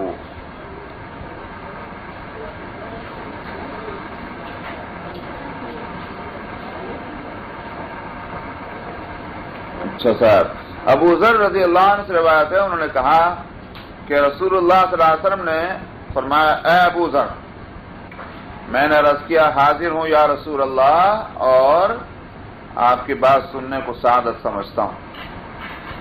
تو آپ نے فرمایا کیا حالت ہوگی تیری اس وقت جب لوگوں کو موت آئے گی، یعنی کثرت ہو جائے گی موت کی، اور اس حالت میں قبر ایک غلام کے بدلے میں ملے گی۔ کیا مطلب؟ مہنگی ہو جائیں گی قبریں، موت اتنی ہونے لگ جائے گی کہ قبر جو ہے وہ اب سستی نہیں ہوئی، بہت مہنگی ہو جائے گی، یہ ہے مطلب۔ تو میں نے عرض کیا کہ اللہ رسول کو معلوم ہے میری کیا حالت ہوگی اس وقت، میں کیا بتاؤں؟ آپ نے فرمایا اس وقت تجھے صبر کرنا ہے، جب ایسی آفت آئے کہ اللہ کی طرف سے عذاب کی شکل ہو، کثرت سے موت ہو رہی ہو، تو یہ تمہیں صبر کرنا چاہیے۔ حماد ابن سلیمان ابی سلیمان نے کہا، جو اس میں راوی ہوں گے، کہ کفن چور کا بھی ہاتھ کاٹا جائے گا۔ کیوں؟ اس لیے کہ میت اپنے گھر میں داخل ہو گئی ہے، اب جس نے قبر سے چوری کیا ہے کفن کو تو محفوظ تھی وہاں۔ پہلی حدیث کا حاصل کیا تھا؟ سامان محفوظ نہ ہو اور اس کی چوری اس کو لے جائے کوئی تو ہاتھ نہیں کٹے گا۔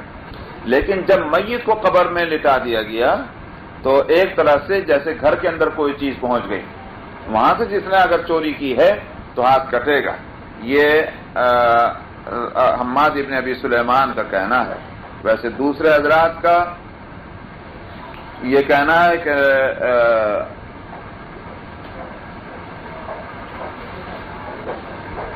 اچھا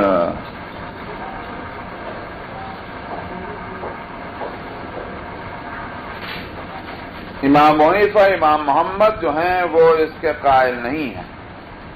امام حنیفہ اور امام محمد کہتے ہیں کہ ہاتھ نہیں کٹے گا، لیکن امام ابو یوسف نے ساتھ چھوڑ دیا امام حنیفہ امام محمد کا، اور وہ اور امام شافعی، امام احمد ابن حنبل، امام مالک، یہ چاروں کہتے ہیں کہ ہاتھ کٹے گا۔ امام ابو حنیفہ کہتے ہیں کہ ٹھیک ہے، وہ جو ہے قبر میں تو لٹا دے گا، مگر قبر تو قبرستان میں ہے اور وہ تو کھلی جگہ ہے، لہذا وہاں کفن کی چوری کرنے والے کا ہاتھ نہیں کٹے گا۔ یہ امام ابو حنیفہ اور امام محمد کا کہنا ہے۔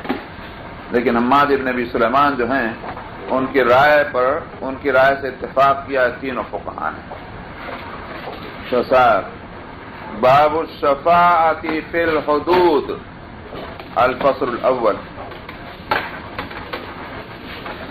اس میں مسئلہ آ رہا ہے کہ حدود کے معاملے میں سفارش کرنا کہ بھئی اس کی سزا کو کم کر دیا جائے یا ختم کیا جائے۔ الفصل الاول عن عائشة ان قريشا اهمهم شأن المرأة المخزومية التي سرقت فقالوا من يكلم فيها رسول الله صلى الله عليه وسلم فقالوا ومن يشتري عليه الا اسامة بن زيد حب رسول الله صلى الله عليه وسلم فكلمه اسامة فقال رسول الله صلى الله عليه وسلم اتشفع في حد من حدود الله ثم قام فاختطب ثم قال انما اهلك الذين قبلكم انهم كانوا اذا سرق فيهم الشريف تركوه واذا سرق فيهم الضعيف اقاموا عليه الحد وايم الله لو ان فاطمة بنت محمد سرقت لقطعت يدها متفق عليه. وفي رواية لمسلم قالت كانت امرأة مخزومية تستعير المتاع وتجحده فأمر النبي صلى الله عليه وسلم بقطع يدها فأتى أهلها أسامة أهلها أسامة فأتى أهلها أسامة فكلموه فكلم رسول الله صلى الله عليه وسلم فيها ثم ذكر الحديث بنحو ما تقدم.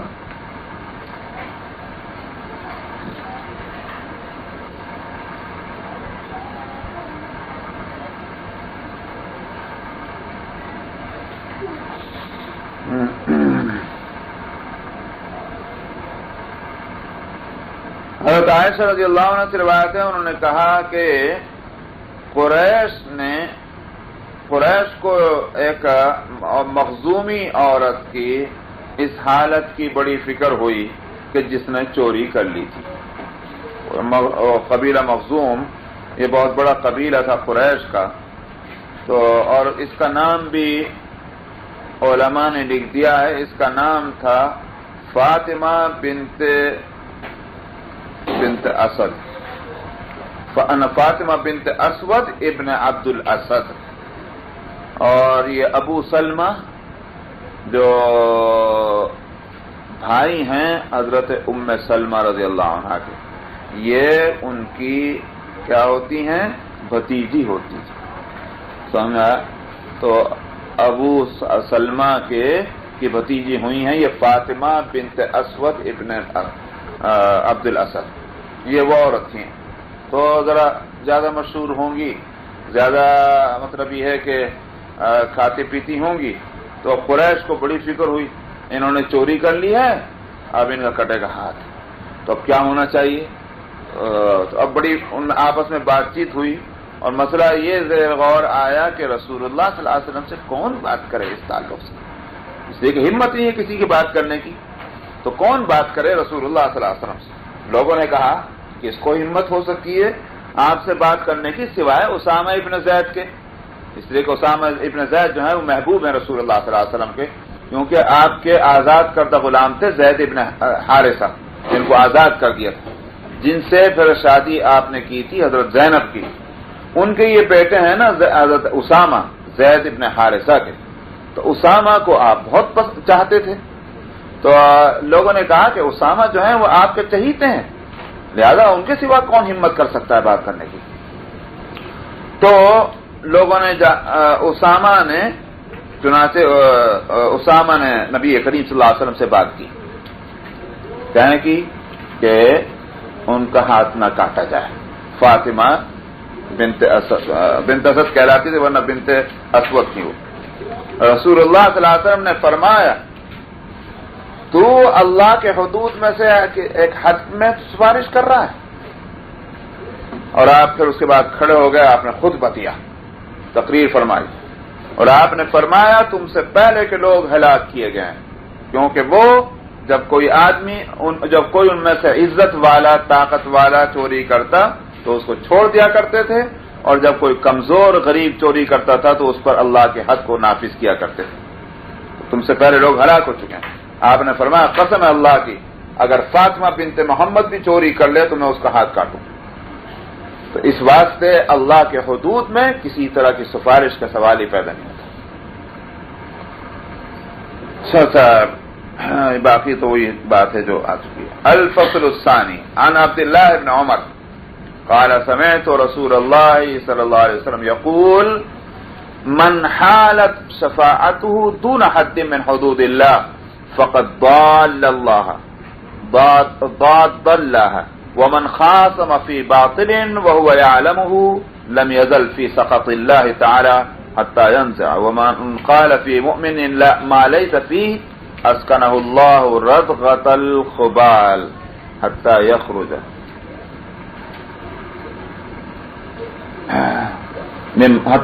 مما قال.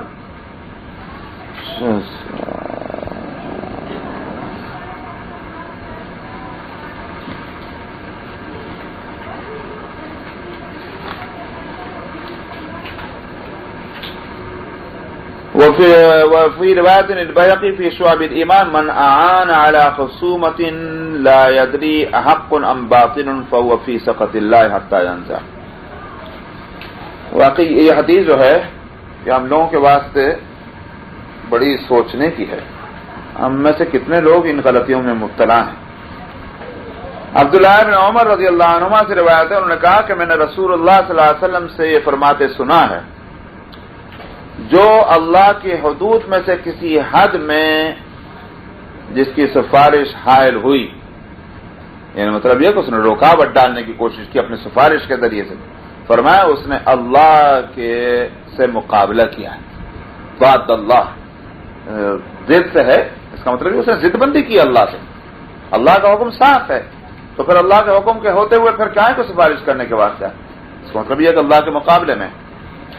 اور جس نے کسی باطل کے معاملے میں جھگڑا کیا حالانکہ وہ اس کو جانتا ہے، یعنی معلوم ہے کہ یہ غلط بات ہے اور پھر بھی اس پر اڑا ہوا ہے اس غلط بات کے اوپر، فرمایا کہ وہ اللہ کے غضب اور غصے میں رہے گا مستقل یہاں تک کہ وہ اس حالت سے نکل آئے، یعنی مطلب یہ بیک اپ کر لے اور توبہ کر لے.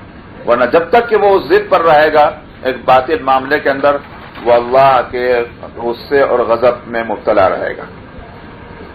اور فرمایا کہ جس شخص نے کسی، یہ بات خاص طور پہ ہم لوگ سب سنے، یہ خیر پہلی بات بھی تو بہت عام تھی، ہم لوگ تو کتنے جانتے بوجھتے غلط باتوں پہ جمے رہتے ہیں. اور فرمایا کہ جس کسی نے کسی مومن کے بارے میں وہ بات کہی جو اس کے اندر نہیں ہے، مالئی صفی، اللہ اس کو جہنم کے ایک پہاڑ پر بٹھائے گا. سمجھ میں آیا؟ یہ بات ہوئی. یہ تو اس سے مراد جہنم کا گڑھا ہوگا، کیونکہ اصل میں ردغۃ الخبال اس سے مراد یہ ہے کہ جہاں بہت سے چیزیں، بہت سے ریت اکٹھا ہو جائے اور اونچا سا ہو جائے، اس کو ٹیلا جیسے بولتے ہیں نا، وہ مراد ہے. تو جہنم آگ کے ٹیلے پر اس کو بٹھائیں گے حتی یخرج، یہاں تک کہ وہ اس برائی سے اپنے آپ کو نکال دے. مطلب یہ ہے کہ وہ کسی مومن کے بارے میں ایسی بات کہنا کہ جو اس کے اندر موجود نہیں ہے، یہ اللہ اس کو جہنم کی بڑی سزا کا مستحق بنانے والا ہے. اور بیہقی کی ایک روایت جو اس کی شعب الایمان میں ہے، اس میں یہ بھی ہے کہ جس نے کسی دشمنی کی علی خصومت، کسی دشمنی کی وجہ سے کی مدد کی، اور جبکہ یہ پتہ نہیں ہے کہ یہ حق ہے یا باطل ہے، وہ بھی اللہ کے غضب میں رہے گا یہاں تک کہ وہ اس سے نکل آئے. وعن ابی امیہ المخزومی ان النبی صلی اللہ علیہ وسلم اوتی بلص قد اعترف اعترافا ولم یوجد معه متاع فقال له رسول اللہ صلی اللہ علیہ وسلم ما اخالک سرقت؟ قال بلى فأعاد عليه مرتين أو ثلاثا كل ذلك يعترف فأمر به فقطع وجيء به فقال له رسول الله صلى الله عليه وسلم استغفر الله وتب إليه فقال أستغفر الله وأتوب إليه فقال رسول الله صلى الله عليه وسلم اللهم تب عليه ثلاثا.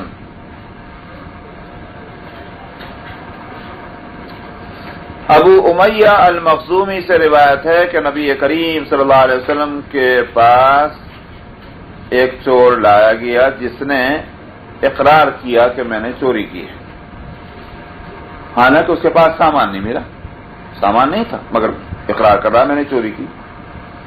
رسول اللہ صلی اللہ علیہ وسلم نے فرمایا میرا خیال میرا خیال یہ نہیں کہ تم نے چوری کی، ما خالق اسرف.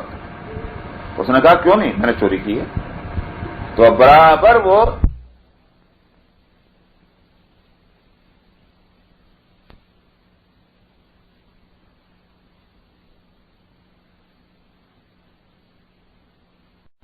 نہى رسول اللہ صلی اللہ علیہ وسلم عن قتل النساء والصبیان.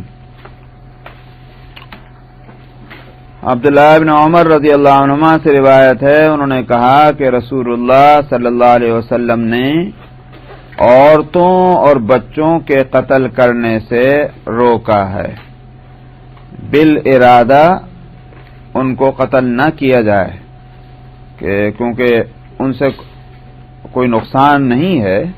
نقصان تو ان سے ہے کہ جو اپنی طاقت اور قوت کا استعمال اسلام اور مسلمانوں کے مقابلے پر کر رہے ہیں، تو لہذا ان کو نہ قتل کیا جائے، جبکہ یہ کمزور ہیں، اپنی کمزوری کی وجہ سے کوئی نقصان نہیں پہنچا سکتے عام طور پر، تو بالارادہ جو ہے ان کو قتل نہ کریں. وعن الصعب بن جسامہ قال سئل رسول اللہ صلی اللہ علیہ وسلم عن اہل الدار یبیتون من المشرکین فیصابوا من نسائهم وذراریهم قال هم منهم وفی روایت هم من آبائهم. حضرت صعب بن جسامہ سے روایت ہے کہ رسول اللہ صلی اللہ علیہ وسلم سے دریافت کیا گیا ایسے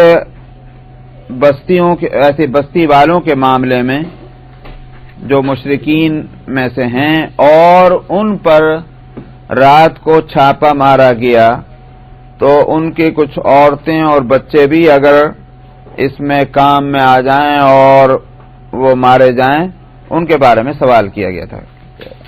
تو آپ نے فرمایا ہم منہم، وہ جو ہیں وہ عورتیں اور بچے وہ بھی تو آخر انہی میں کہیں، یعنی کفار اور مشرکین میں کہیں. اور ایک روایت میں ہے کہ ہم من آبائہم، وہ اپنے باپ کے ساتھ ہیں، یعنی باپ کا حصہ ہیں. تو ایک لحاظ سے دیکھا جائے تو پہلی حدیث اور اس حدیث میں بظاہر ٹکراؤ ہے، لیکن میں نے اسی لیے وہاں ایک لفظ جو ہے بڑھایا تھا بالارادہ قتل نہ کیا جائے. تو وہ تو حکم اس صورت میں ہے کہ جبکہ دن کے وقت میں اجالے میں روشنی میں جنگ ہو رہی ہے، عورتیں الگ ہیں، جانی پہچانی جا سکتی ہیں، تو تب اس صورت میں ان کو نہ قتل کریں. لیکن رات میں حملہ ہوا، چھاپا مارا، اب تو بہت مشکل ہے کہ اس رات کے اندھیرے میں کس طرح سے ایک کو دوسرے سے الگ کیا جائے. تو اس صورت میں جو ہے وہ ان کا اگر قتل ہو گیا بلا ارادہ تو یہ معاف ہوگا، اس پر مواخذہ نہیں ہے.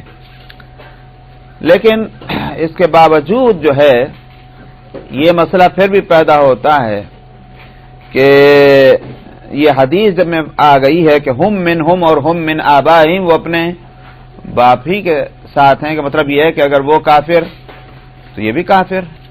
تو اس سے فقہاء نے دو رائے رکھی ہیں.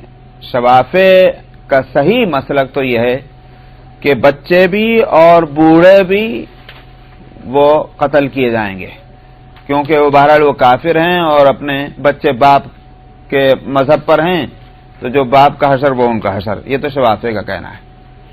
لیکن مالکیہ اور حنفیہ جو ہیں وہ اس پر ہیں کہ بچے نہیں قتل کیے جائیں گے، اور اسی طرح سے بوڑھے لوگ بھی نہیں قتل ہوں گے، عورتیں بھی قتل نہیں کی جائیں گی، کیونکہ اصل اصول ان کے نزدیک وہ ہے جو پہلی حدیث ہے.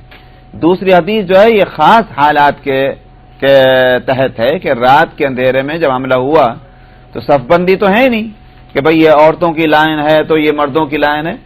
تو حنفیہ اور مالکیہ کا کہنا یہ ہے کہ وہ جو ہے صورت وہ اس مجبوری میں ہے، لیکن دن میں یہ نہیں ہے کہ اگر گرفتار ہو کر آئیں تو ان کی گردنیں اڑا دی جائیں، بچوں کی یا عورتوں کی اور بوڑھوں کی. ایسا بالکل نہیں ہو سکتا، یا ان کے بستیوں کے اندر ان کو پکڑ کے ان کو وہیں مارا جائے، یہ بالکل غلط ہے. یہ پہلی حدیث جو ہے وہ اصول ہے، یہ ہے حنفیہ اور مالکیہ کا کہنا. اور شوافع جو ہیں وہ اس روایت کے اس لفظ پر ہیں کہ ہم من آبائہم، وہ اپنے باپ کے ساتھ ہیں، جب باپ کے ساتھ ہیں تو لہذا باپ قتل تو وہ بھی قتل. یہ شوافع کا کہنا ہے. رہ گیا یہ کہ دنیا میں تو یہ مسئلہ ہے، لیکن آخرت میں کیا ہے؟ بچوں کا جو نابالغ بچے ہیں کہ اگر وہ ان کا انتقال ہو جائے نابالغی کی حالت میں تو دنیا میں تو یہ اصول ہوا کہ وہ اپنے باپ کے ساتھ ہیں، باپ کے مذہب پر ہیں، ان کے ساتھ وہ برتاؤ ہوگا جیسے شبابے نے کہا۔ آخرت میں کیا ہے؟ کیونکہ آخرت میں تو ہر ایک کا عقیدہ دیکھا جائے گا، بچوں کے تعلق سے کیا مسئلہ ہے۔ اس میں بھی کئی قول ہیں، اور جو زیادہ صحیح بات ہے وہ یہ ہے کہ اس میں سکوت اختیار کیا جانا چاہیے۔ کوئی بات متعین طور پر کہنی بہت مشکل ہے کہ نابالغ بچوں کے ساتھ آخرت میں کیا معاملہ ہوگا، کافر اور مشرکوں کے نابالغ بچوں کے ساتھ۔ ہم کو سکوت اختیار کرنا چاہیے، کیونکہ مختلف باتیں ہیں۔ بعض کہتے ہیں جنت میں جائیں گے، خدمت کریں گے جنتیوں کی، بعض کہتے ہیں کہ نہ جنت میں نہ جہنم میں، بیچ میں رہیں گے، بعض کہتے ہیں کہ نہیں ماں باپ کے ساتھ ہیں تو لہذا ماں باپ کے تابع ہوں گے۔ تو یہ کئی قول مل رہے ہیں، اس لیے زیادہ احتیاط والی بات جو ہے علماء کے نزدیک وہ یہ ہے کہ خاموشی، ہم کو نہیں معلوم کیا ہوگا ان کے ساتھ۔ وعن ابن عمر ان رسول اللہ صلی اللہ علیہ وسلم قطع نخل بنی النضیر وحرق ولها يقول حسان شعر وهان على سرات بني لؤي حريق بالبويرة مستطير وفي ذلك نزلت ما قطعتم من لينة أو تركتموها قائمة على أصولها فبإذن الله۔ حضرت عبداللہ ابن عمر رضی اللہ عنہما سے روایت ہے کہ رسول اللہ صلی اللہ علیہ وسلم نے بنو نذیر کے کھجور کے درختوں کو کاٹا۔ کاٹنے کا مطلب آپ نے کاٹنے کا حکم دیا یا آپ کی اجازت سے کاٹے گئے، ورنہ آپ نے خود تھوڑی اپنے ہاتھوں سے کراڑی لے کر کاٹی تھی، ایسا نہیں۔ تو اور آپ ان کو جو درخت باقی رہ گئے تو ان کو جلوایا، آپ نے جلانے کا حکم دیا۔ اور اسی کو حسان ابن ثابت رضی اللہ عنہ نے ایک شعر میں بھی کہا تھا، وہان علی سرات بنی لؤی حریق بالبویرہ مستطیر، کہ بنو لؤی کے شرفاء پر آسان ہو گیا بویرہ کا جلانا بہت دور تک۔ بنو لؤی جو ہیں، یہ لؤی یہ قریش کا دوسرا نام ہے۔ نبی کریم صلی اللہ علیہ وسلم کے اجداد میں فور فادرز میں لؤی آتے ہیں، تو بنو لؤی کا مطلب یہ ہوتا ہے قریش، کیونکہ وہ انہی کے خاندان میں۔ تو مطلب یہ ہوا کہ قریش کے شرفاء، یعنی جو آپ نبی کریم صلی اللہ علیہ وسلم اور آپ کے ساتھ جو مہاجرین صحابہ ہیں، ان کے لیے آسان ہو گیا بویرہ کا جلانا۔ بویرہ جو ہے وہ اس جگہ کا نام ہے جہاں بنو نذیر کے باغات تھے۔ بات یہ تھی کہ بنو نذیر جو ہیں یہ مدینہ منورہ کے باہر یہود کا یہ قبیلہ تھا جو وہاں آباد تھا، اور ان کے بڑے مضبوط اور بڑے اچھے قیمتی گھر تھے جس میں یہ لوگ رہتے تھے۔ سود کا پیسہ تھا اور رہتا ہے ہمیشہ، تو اس واسطے بڑے مضبوط مکان بنا رکھے تھے تاکہ ہر طرح کے خطرے میں محفوظ رہ سکیں۔ تو نبی کریم صلی اللہ علیہ وسلم ایک موقع پر یوں کہیے فنڈ ریز کرنے کے لیے حسب معاہدہ، جو معاہدہ تھا کہ اس کے تحت آپ فنڈ ریز کرنے کے لیے وہاں گئے بنو نذیر کے یہاں۔ آپ کے ساتھ کچھ صحابہ بھی تھے، دن کا وقت تھا، گرمی کا وقت تھا، تو آپ نے ان کو کہا کہ بھئی فلانے بات کے واسطے تمہارا حصہ جو ہے وہ چاہیے۔ تو انہوں نے کہا کہ آپ بیٹھیں، ٹھہر جائیں، ہم لوگوں سے اکٹھا کر کے کلٹ کر کے لا کے آپ کو دے دیتے ہیں۔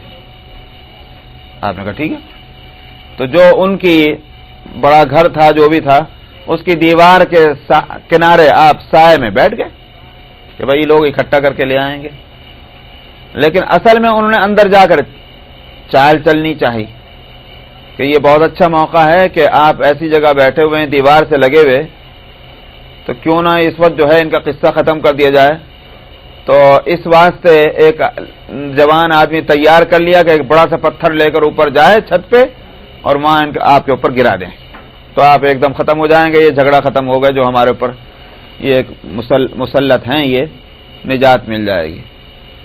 یہ ساری تیاری ہو گئی۔ ابھی اگر تھوڑا دیر اور گزر جاتی تو شاید وہ اپنی اس چال میں کامیاب ہوتے اللہ سبحانہ و تعالیٰ کی طرف سے آپ کو اطلاع دے دی گئی، وہاں سے ہٹ جائیں تو آپ ہٹ گئے اور آپ واپس تشریف لے آئے، اور آپ نے پھر اس کے بعد ان کو حکم دیا کہ تم نے جو پلان بنایا تھا وہ غدر اور ایک طرح کی بغاوت، تو لہذا اس کی سزا یہ ہے کہ تم لوگ اب یہاں سے نکل جاؤ اور اپنی یہ بستی کو خالی کرو، جاؤ یہاں سے۔ تو یہ حکم دیا، ادھر جو منافقین تھے ان کو بھی پتہ چل ہی گیا کہ آپ نے یہ حکم دیا ہے، تو عبداللہ ابن ابی نے ان کو پیغام بھیجا نکلنا نہیں، ہم تمہارے ساتھ ہیں، یہ تمہارا کچھ نہیں بگاڑ سکیں گے، ہم تمہاری مدد کریں گے، پیسے سے بھی ہتھیاروں سے بھی، صاف منع کر دو کہ ہم نہیں نکلتے۔ جس کو اب یہ انہوں نے جس کو چاہے نکال دیا اور جس پہ کس پہ چاہے مسلط ہو گئے، یہ مکے سے آ کے یہاں ان کے دماغ بہت بگڑ گئے ہیں، تو ان کا مقابلہ ہوگا۔ بنو نذیر یہودی جو تھے وہ پھرے میں آ گئے اور انہوں نے کہلا دیا کہ ہم نہیں نکلتے، آپ سے جو ہو وہ کر لیجئے۔ نبی کریم صلی اللہ علیہ وسلم نے اس کے بعد صحابہ کو تیار کیا کہ جا کر کے ان کا جو ہے وہ ان پر حملہ کرنا ہے، تو آپ نے وہاں جا کر کے ان کا محاصرہ کیا، اور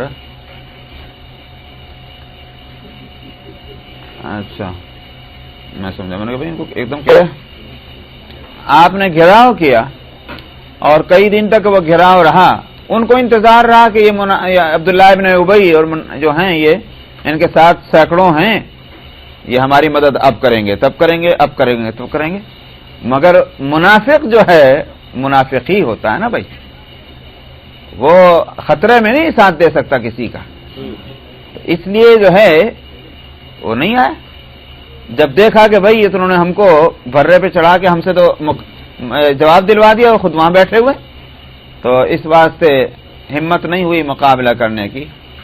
نبی کریم صلی اللہ علیہ وسلم معاشرہ کیے رہے، تو صحابہ کے لیے بھی باہر جو باغات تھے ان کے گھروں کے باہر، اس میں کھجور کے باغ جو ہوتے ہیں وہ آپ کو اس کا اندازہ پتہ نہیں ہے نہیں ہے، جو لوگ جا چکے ہیں اور انہوں نے دیکھا ہوگا، یا کم سے کم جو ساؤتھ انڈیا میں اگر ناریل کے جھاڑوں کے باغ اور سپاری کے باغ دیکھے ہوں گے ان کو اس کا اندازہ ہوگا، بہت قریب قریب ہونے کی وجہ سے چلنا پھرنا مشکل ہوتا ہے، اس میں اکا دکا آدمی جائے، لیکن وہاں کوئی ملٹری کا پڑاؤ کرنا ایسے باغوں میں بہت دشوار ہے، تو اس لیے بھی اور اس وجہ سے بھی کہ دشمن کو اس سے تکلیف پہنچے، دشمن کو بھی دیکھنا ضروری ہوتا ہے کہ اس کا مزاج کیا ہے، سمجھا، اس کی سائیکالوجی کیا ہے، یہ بہت ضروری ہوتا ہے دشمن کا دیکھنا۔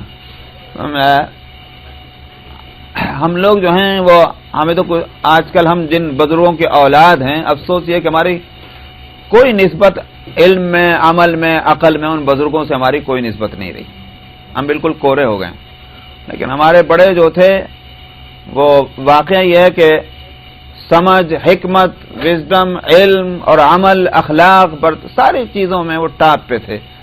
آج بھی جو قومیں اس حکمت کو اور علم کو استعمال کرتی ہیں اور ہم انہی کی تسبیح پڑھتے ہیں، تعریفوں کی۔ ہندوستان میں برطانیہ کا اقتدار تھا تو وہ تو ٹھیک بات ہے، باہر سے آئے تھے، انہوں نے ناجائز قبضہ کیا تھا، اس لحاظ سے تو ان کا نکالنا درست تھا، لیکن یہ واقعہ ہے کہ بھئی انہوں نے ناجائز قبضے کے باوجود جس طریقے پر وہاں حکومت کی، جن لوگوں نے ان کے طریقہ حکومت کو دیکھا اور معاملات کو دیکھا، وہ بوڑھے لوگ آج بھی کہتے ہیں کہ بھئی اپنے تو ہیں جن کی حکومت ہے، مگر یہ بالکل بے سرے ہیں، کوئی ضابطہ قاعدہ نہیں۔ ان کا ایک ضابطہ قاعدہ تھا حکومت کرنے کا بھی، تو غیر تو تھے مگر پھر بھی ایک طریقہ تھا۔ مولانا ابوالکلام آزاد مرحوم جنگ آزادی کے سپاہی رہے ہیں، تو ان کے غبار خاطر جو ان کی کتاب ہے، ان کے خطوط ہیں، ان میں پڑھ لیجئے، اس میں ہے کہ جب ان کو ایک جگہ سے اریسٹ کیا گیا اور ان کو احمد نگر کے قلعے میں ان کو لے جایا جانے لگا، تو مولانا آزاد مرحوم کے کچھ ہوتی ہے کی عادتیں، ان کی ایک دوا، کسی مقررہ وقت پر دوا کھانے کا ان کا معمول تھا، اور فجر سے پہلے ان کو ایک چائے پینے کی عادت تھی، اور وہ چائے بھی جو تھی وہ چائنا کی وائٹ جیسمین، سفید چمبیلی، اس میں وہ ایک چائے بغیر دودھ کی پینے کی ان کو عادت تھی۔ تو جب ان کو لے جایا جانے لگا، جس موٹر میں ان کو لے جا رہے تھے، رات میں ان کو آدھی رات میں اریسٹ کیا، احمد نگر قلعے کی طرف لے جانے لگے۔ ان کا جو وقت دوا کا تھا، حالانکہ ان کے ساتھ سامان کچھ نہیں، ان کو تو ویسے ہی اریسٹ کر لے جا رہے، لیکن جو اریسٹ کرنے والے پورا انتظام ان کا کیے ہوئے تھے، جب وقت ان کا آیا تو ان کو دوا بھی دی گئی، اور جب ان کی چائے کا وقت آیا تو تھرماس کھول کر ان کو چائے بھی پلائی گئی، وہی چائے جو وہ پیا کرتے تھے، یہ لکھا ہوا ہے اس میں۔ اب آپ بتائیے کہ بھائی ان ساری چیزوں کی بھی دیکھ ریکھ کرنا کہ جس سے ہمارا مقابلہ ہے، مقابلہ اپنی جگہ، مگر اس کی عادتیں کیا ہیں، اس کے اخلاق کیا ہیں، اس کے معمول کیا ہیں، یہ ان سب چیزوں کو جاننا جو ہے ایک بڑی چیز ہوتی ہے۔ تو اس واسطے جو ہے یہ ہوا کہ بنو نذیر جو تھے، ان کا یہودی تھے، اور یہودیوں کی سائیکالوجی جو ہے وہ یہ ہے کہ چمڑی جائے پر دمڑی نہ جائے۔ ان کو جو ہے پیسے کی محبت ہی تو ہے سب سے بڑی چیز، جو ان کی ہزاروں سال کی ہسٹری میں دیکھنے سے معلوم ہوتا ہے کہ یہ ایک روگ ہے جو ان کو لگا ہوا ہے، نسلاً بعد نسلیں۔ کچھ چیزیں ہوتی ہیں جو نسلوں میں چلا کرتی، میرے خیال سے نسلی طور پر ان کے اندر یہ ایک بیماری لگی ہوئی ہے بہت بری حد تک، جو پیسے کی۔ تو دشمن کو جو ہے وہ دیکھنا ہے کہ بھئی کیا کس چیز سے اس کو تکلیف پہنچتی۔ ہندوستان میں اسی برطانیہ کے سے جب لڑائی تھی آزادی کی، تو وہاں کے لیڈروں نے اور اس میں علماء بھی تھے، انہوں نے یہ فیصلہ کیا کہ ان کو اکانومی کی مار دی جانی چاہیے، اکانومی بڑی چیز ہے، مار دی جائے۔ لہذا کیا ہوا کہ انگلش مال کا بائیکاٹ، وہاں کی فیکٹریز کے کوئی چیزیں نہیں لیں گے، نمبر ایک جو ہے بھی اس کو برباد کر دو، اپنے پاس کی چیزیں لا کر ان کو غصہ دلانے کے واسطے ان سب کو ختم کرو۔ چنانچہ ریشمی کپڑے جو انگلش تھے وہ سب لے جا کر ڈھیر کیے جا رہے ہیں، ان کو جلایا جا رہا ہے تاکہ دشمن کو اس سے غصہ آئے اور نقصان پہنچے، تکلیف۔ یہ میں کہہ رہا ہوں کہ یہ سب چیزیں تھیں، باہر ان چیزوں کا فائدہ ہوا، تو اس لیے نبی کریم صلی اللہ علیہ وسلم نے حکم دیا کہ ان کے درختوں کو جلا دو جو باہر ہیں۔ یہ میں نے ساری تقریر اس واسطے کی ہے کہ عام طور پر تو اسلامی اصول یہ نہیں ہے، منع فرمایا ہے آپ نے جو ملٹری کو باہر جاتے وقت کہ کھیتیوں کو مت جلانا، درختوں کو مت کاٹنا، لیکن یہاں جو ہے عمل اس کے خلاف ہے، اس لیے میں نے وضاحت کی ہے کہ یہ اصول ایک ہوتا ہے، اور ایک کسی خاص سرکمسٹانسز میں جو ہے اگر کوئی حکم دیا جا رہا ہو اور وہ حکم اس اصول سے ٹکرا جائے تو پھر یہ کہا جائے گا کہ یہ اصول اپنی جگہ ہے، مگر یہاں خاص مصلحت کی وجہ سے یہ حکم اس کے خلاف دیا گیا۔ اور ظاہر ہے کہ یہ مجتہد کو، آپ تو نبی تھے، جو کام ہوتا تھا اللہ کے حکم سے ہوتا تھا، لیکن مجتہد کو بھی اس بات کو دیکھنا ضروری ہے حالات کیا ہیں۔ اسی بات سے فقہاء نے یہ بات لکھی ہے کہ جو شخص احوال زمانہ سے بے خبر ہے اس کو فتویٰ دینا جائز نہیں، سمجھا؟ ایک یہی نہیں کہ کتابیں ہی حفظیں ہیں، کتابوں پر بھی نظر گہری ہونی چاہیے، حکمت شرعیہ کیا ہے وہ بھی اس سے واقف ہونا چاہیے، اور اس وقت دنیا کے حالات کیا ہیں، کیا معاملات ہیں، اس سے بھی اس کو واقفیت ہونی چاہیے، تب وہ فتویٰ دے۔ تو اس لیے سرکمسٹانسز اور جو ہے انوائرمنٹ، ان سب چیزوں کو بھی دیکھا جاتا ہے، تو نبی کریم صلی اللہ علیہ وسلم نے اس لیے حکم دیا تھا۔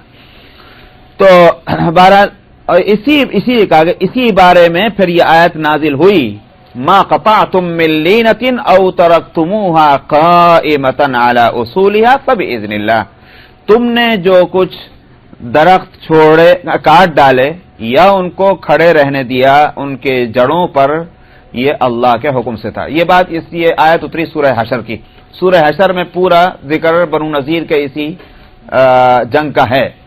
تو اصل میں جب آپ نے وہ درخت کٹوا دیے اور جلوائے تو لوگوں نے دشمنوں نے یہ کہا کہ یہ تو درس دیا کرتے ہیں بڑے صلح کا اور اخلاق کا اور یہ، لیکن یہ کیا ہوا درخت جلائے گئے، درختوں نے کیا بگاڑا تھا ان کا، اس طرح کی بات آپ پر تنقید کی گئی، اعتراض کیا گیا.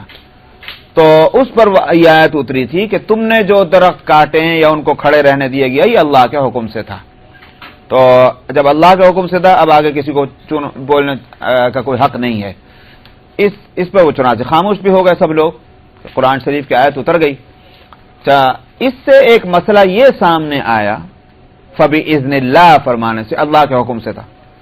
وہ لوگ کہ جو یوں کہتے ہیں کہ قرآن ہی بس کافی ہے اور وہی اللہ کا حکم ہے، اس کے علاوہ اور کچھ نہیں ہم کو چاہیے، وہ اس آیت کا جواب دیں کہ فَبِإِذْنِ اللَّهِ جو ہے اللہ کے حکم سے ہے. تو قرآن شریف کے اندر وہ آیت کہاں ہے کہ اللہ نے نبی کریم صلی اللہ علیہ وسلم کو یہ حکم دیا تھا درخت کٹوا دو، ان کے درخت جلوا دو؟ کہاں ہے وہ آیت؟ ایسی آیت کوئی بھی نہیں ہے. لیکن یہاں فرمایا جا رہا اللہ کے حکم سے ہے. اس کے معنی یہ ہوئے کہ اللہ کا ہر حکم قرآن شریف میں نہیں ہے، قرآن شریف سے ہٹ کر بھی اللہ سبحانہ و تعالیٰ کے احکام نبی کریم صلی اللہ علیہ وسلم تک آئے ہیں. رہ گئی بات یہ کہ وہ نبی کریم صلی اللہ علیہ وسلم تک آئے تو نبی کریم صلی اللہ علیہ وسلم تک ہی تھے، وہ آپ کے بعد نہیں. تو یہ تو محمل بات ہے. سمجھ میں آیا اس واسطے کہ آپ کی نبی کی نبوت جب تک کے لیے ہے اور نبی کے پر آنے والے احکام بھی اس وقت تک کے لیے، الا یہ کہ وہ کوئی وہاں مضبوط قرینہ اس بات کا ہو یا دلیل ہو کہ یہ حکم صرف نبی کے واسطے تھا، ورنہ تو نبی کے حکم دیا گیا حکم جو ہے وہ اصول بن جائے گا. مثلا بشاورہم فی الامر، آپ مشورہ کیا کیجئے ان سے معاملات کے اندر. اس کا کیا مطلب ہوا؟ اس کا کیا یہ سمجھا جائے گا کہ یہ حکم صرف نبی کے واسطے اور آگے مشورہ نہ کریں؟ مشورے کا حکم صرف نبی کے لیے؟ یہ تو عجیب بات ہے. حالانکہ نبی کو تو ضرورت ہی نہیں مشورہ کرنے کی، وہ تو جو بھی آتا ہے وہاں سے آتا ہے، اس کو کیا ضرورت ہے مشورے کی. لیکن وہاں سب کے سب یہ کہتے ہیں کہ مشورے کا حکم آپ کو ہے، مگر خطاب آپ کو ہے مگر حکم سب کے واسطے. اسی طرح سے اقیم الصلاۃ لدلوک الشمس، نماز قائم کیجئے، آپ کو حکم ہے. تو کیا اس کے معنی یہ ہے کہ بس نماز پڑھنے کا حکم نبی کو اور کسی کو نہیں؟ ظاہر ہے کہ یہ غلط ہے. اس واسطے کہیں خطاب عام لوگوں کو بھی ہے اور کہیں خطاب صرف نبی کو ہے اور سنانا سب کے لیے ہے. تو اس واسطے قرآن شریف میں بھی ایسا نہیں ہے کہ صرف آپ کو جہاں حکم دیا گیا وہ آپ کے لیے ہو. تو قرآن شریف سے ہٹ کر بھی جو حکم ہوں گے جب تک کہ آپ نہ فرما دیں کہ یہ یا قرینہ نہ ہو تب تک کہ وہ اصول اور حکم سب کے واسطے ہوگا. وہاں اس سے بہرحال یہ معلوم ہوا کہ اگر حالات اس بات کا تقاضا کرتے ہوں کہ درختوں کو یا کھیتیوں کو جلانا ہو تو پھر امیر کو حالات کی رعایت سے ایسا فیصلہ کرنے کا حق ہوگا، اگرچہ اصول وہی ہوگا اور عام حالات میں کھیتیوں کو نہ نقصان پہنچائے، باغات کو نقصان نہیں پہنچایا جائے، یہ اصول رہے گا. گھنٹی بجی چلنا ہے. وعن عبد الله بن عون ان نافعا كتب اليه يخبره ان ابن عمر اخبره ان النبي صلى الله عليه وسلم اغار على بني المصطلق غارين في نعمهم بالمريسيع فقتل المقاتل وسب الذريه. عبداللہ ابن عون سے روایت ہے کہ نافع نے، یہ نافع جو آزاد کردہ غلام بھی ہیں اور شاگرد اور راوی بھی ہیں ابن عمر رضی اللہ عنہما کے، تو انہوں نے لکھا عبداللہ ابن عون کو اور یہ خبر دیتے ہوئے اس جو بھی انہوں نے خط بھیجا تھا کہ عبداللہ ابن عمر رضی اللہ عنہ نے ان کو خبر دی کہ نبی کریم صلی اللہ علیہ وسلم نے قبیلہ بنو المصطلق پہ حملہ کیا تھا اس حالت میں کہ وہ اپنے جانوروں میں، کیا کہتے ہیں اسے، جہاں جانور ہوتے ہیں نا، کیا کہتے ہیں، بانڈ جو وہی ہے، نعم جانوروں کو کہتے ہیں، جانور ان کے تھے وہاں، اپنا وہ لوگ بے فکری کے ساتھ رہ رہے تھے، آپ نے ان پر اچانک حملہ کر دیا. مریسی جگہ کا نام ہے، تو وہاں یہ لوگ تھے، آپ نے حملہ کیا ان جبکہ وہ بے خبر تھے. فقتل المقاتلہ، جو جوان تھے ان کو آپ نے قتل کر دیا، ان کے مردوں کو، اور جو ان کے عورتیں اور بچے تھے آپ نے ان کو گرفتار کر لیا، اریسٹ کر لیا. تو اس طرح سے معلوم یہ ہوا کہ ضروری نہیں ہے کہ باقاعدہ ٹیلی گرام دے کر ہی اور اطلاع دے کر دشمن کو تبھی اس پہ حملہ کیا جائے، بلکہ یہ کہ چونکہ اس میں فائدہ اپنا زیادہ ہے کہ مسلمان جو ہیں ان کا نقصان کم سے کم ہوگا، جبکہ دشمن کا دشمن ہونا واضح ہو تو پھر ان کے غفلت کی حالت میں بھی ان پر حملہ کیا جا سکتا ہے۔ وعن ابی اسید ان النبی صلی اللہ علیہ وسلم قال لنا یوم بدر حین صففنا لقریش وصفوا لنا اذا اکسبوکم فعلیکم بالنبل وفی روایت اذا اکسبوکم فرموہم واستبقوا نبلکم، رواہ البخاری۔ ابو سعید سے روایت ہے کہ نبی کریم صلی اللہ علیہ وسلم نے ہم سے بدر والے دن فرمایا، جب ہم نے قریش کے مقابلے پر صف بندی کر لی اور انہوں نے بھی اپنی صفیں بنا لی ہمارے مقابلے پر، تو آپ نے اس وقت تقریر کی۔ یہ آپ کا طریقہ رہا ہے کہ جب آپ صفیں قائم کر لیا کرتے تھے اس وقت آپ ایک مختصر سے ایک لیکچر جس میں ان کو فکر آخرت اور جنت کی بات ان کو بتاتے تاکہ ان کے اندر وہ جذبہ پیدا ہو، اور کچھ ہدایتیں اس میں دیا کرتے تھے کہ تم لوگوں کو یہ کرنا ہے، یہ کرنا ہے، یہ کرنا ہے، یہ اس طرح کی صورت ہے۔ تو صف بندی کے بعد آپ نے فرمایا کہ جب یہ تم سے قریب ہو جائیں، چلیں تمہاری طرف اور ایک فاصلے پر آ جائیں قریب، فعلیکم بالنبل، تو پھر تم تیر اندازی کرو، اور وفی روایت اذا اکسبوکم، اور ایک روایت میں یہ کہ جب وہ تم سے قریب ہو جائیں فرموہم، حاصل دونوں کا ایک ہے، الفاظ کا فرق ہے۔ نبل تو اصل میں کہتے ہیں وہ جو تیر ہے اس کو نبل کہتے ہیں، مطلب فعلیکم بالنبل کا مطلب کیا ہوا؟ بس تیر پکڑو، اور ارمی کا مطلب کیا ہوا؟ تیر پھینکنا، تو حاصل تو وہی ہوا، الفاظ کا فرق ہے۔ واستبقوا نبلکم، اور فرمایا کہ ذرا سنبھال کے رکھنا اپنے تیروں کو، یہ نہیں کہ بس مارے جا رہے ہیں اور اس کے بعد ہاتھ خالی ہو گئے، ذرا واستبقوا نبلکم، کچھ تیر باقی بھی رہنے چاہیے، دیکھ بھال کے پھینکے جائیں، اپنے جھولے بالکل خالی مت کر دینا۔ یہ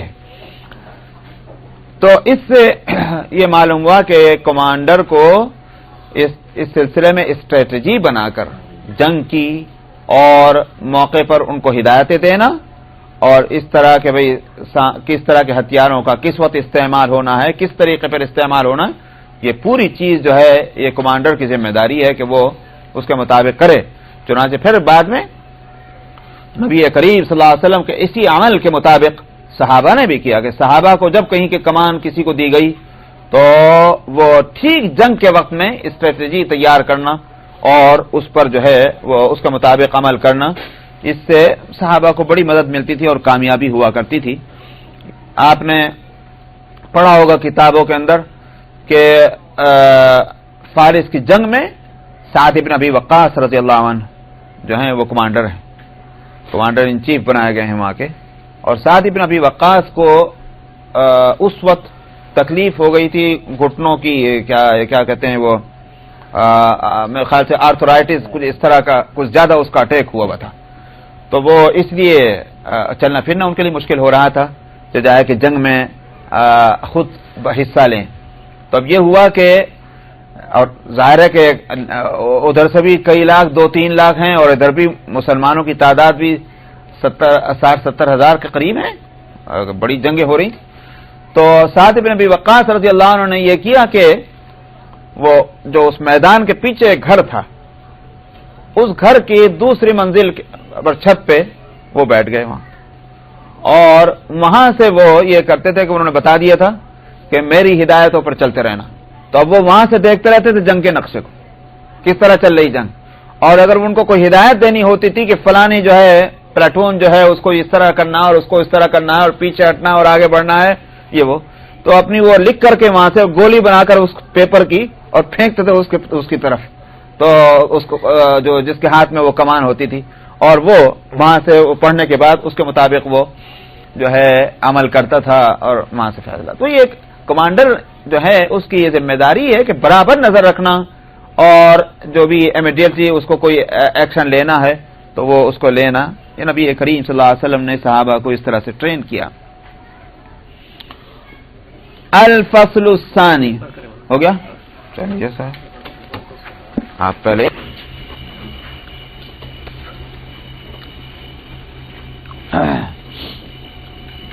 کس نے دیا تھا؟ بسم اللہ الرحمن الرحیم. عن ابی ہریرہ قال بعث رسول اللہ صلی اللہ علیہ وسلم خیلا قبل نجد فجاءت برجل من بنی حنیفہ يقال له سمامة بن أسال سيد أهل اليمامة فربطوه بسارية من سوار المسجد فخرج إليه رسول الله صلى الله عليه وسلم فقال ماذا عندك يا سمامة؟ فقال عندي يا محمد خير إن تقتل زاد من وإن تنعم على شاكر وإن كنت تريد المال فسل تعطى منه ما شئت. فتركه رسول الله صلى الله عليه وسلم حتى كان الغد فقال له ما عندك يا سمامة؟ فقال عندي ما قلت لك إن تنعم على شاكر وإن تقتل زاد من وإن كنت تريد المال فسل تعطى منه ما شئت. فتركه رسول الله صلى الله عليه وسلم حتى كان بعد الغد فقال له ما عندك يا سمامة؟ فقال عندي ما قلت لك إن تنعم على شاكر وإن تقتل زاد من وإن كنت تريد المال فسل تعطى منه ما شئت. فقال رسول الله صلى الله عليه وسلم اطلقوا سمامة. فانطلق إلى نخل قريب من المسجد فاغتسل ثم دخل المسجد فقال أشهد أن لا إله إلا الله وأشهد أن محمدا عبده ورسوله. يا محمد والله ما كان على وجه الأرض وجه أبغض إلي من وجهك فقد أصبح وجهك أحب الوجوه كلها إلي والله ما كان من دين أبغض إلي من دينك فأصبح دينك أحب الدين كله إلي والله ما كان من بلد أبغض إلي من بلدك فأصبح بلدك أحب البلاد كلها إلي. وإن خيلك أخذتني وأنا أريد العمرة فماذا ترى؟ فبشره رسول الله صلى الله عليه وسلم وأمره أن يعتمر. فلما قدم مكة قال له قائل أصبوت؟ فقال لا ولكني أسلمت مع رسول الله صلى الله عليه وسلم ولا والله لا يأتيكم من اليمامة حبة حنطة حتى يأذن فيها رسول الله صلى الله عليه وسلم. رواه مسلم. ابو ہریرہ رضی اللہ عنہ سے روایت ہے انہوں نے کہا کہ رسول اللہ صلی اللہ علیہ وسلم نے ایک لشکر بھیجا نجد کی طرف. تو یہ لشکر جو ہے ایک آدمی کو لے کر آیا, پکڑ کر لایا, بنو حنیفہ قبیلے کا, جس کا نام سمامہ ابن اسال تھا اور یہ اہل یمامہ کا سردار تھا. تو کافی باعزت آدمی تھا اور یہ قید ہو کر آ گیا. تو لوگوں نے ان کو مسجد کے ستونوں میں سے کسی ستون کے ساتھ باندھ دیا, قیدی. نبی کریم صلی اللہ علیہ وسلم نکل کے آئے, آپ نے پوچھا ماذا عندک یا سمامہ؟ لفظی ترجمہ تو ہے تیرے پاس کیا ہے یا سمامہ؟ مراد یہ ہے کہ تیرا کیا خیال ہے کہ میں تیرے ساتھ کیا کروں گا, یہ اس سے آپ نے پوچھا. اس نے کہا کہ یا محمد میرے پاس خیر ہے, مطلب اچھا ہی خیال ہے. اگر آپ قتل کریں گے خون والے کو قتل کرنے کے معنی کیا ہیں؟ دو معنی لیے ہیں امام نووی نے. مسلم, کیونکہ مسلم کی حدیث ہے یہ, تو امام نووی شارح مسلم ہیں.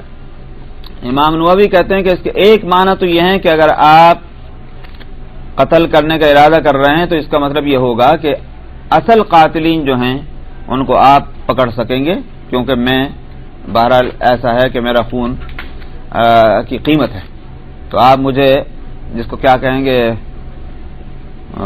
یرغمال بنانے میں کہتے ہیں, ہاسٹیج کے طور پر آپ استعمال کر سکتے ہیں.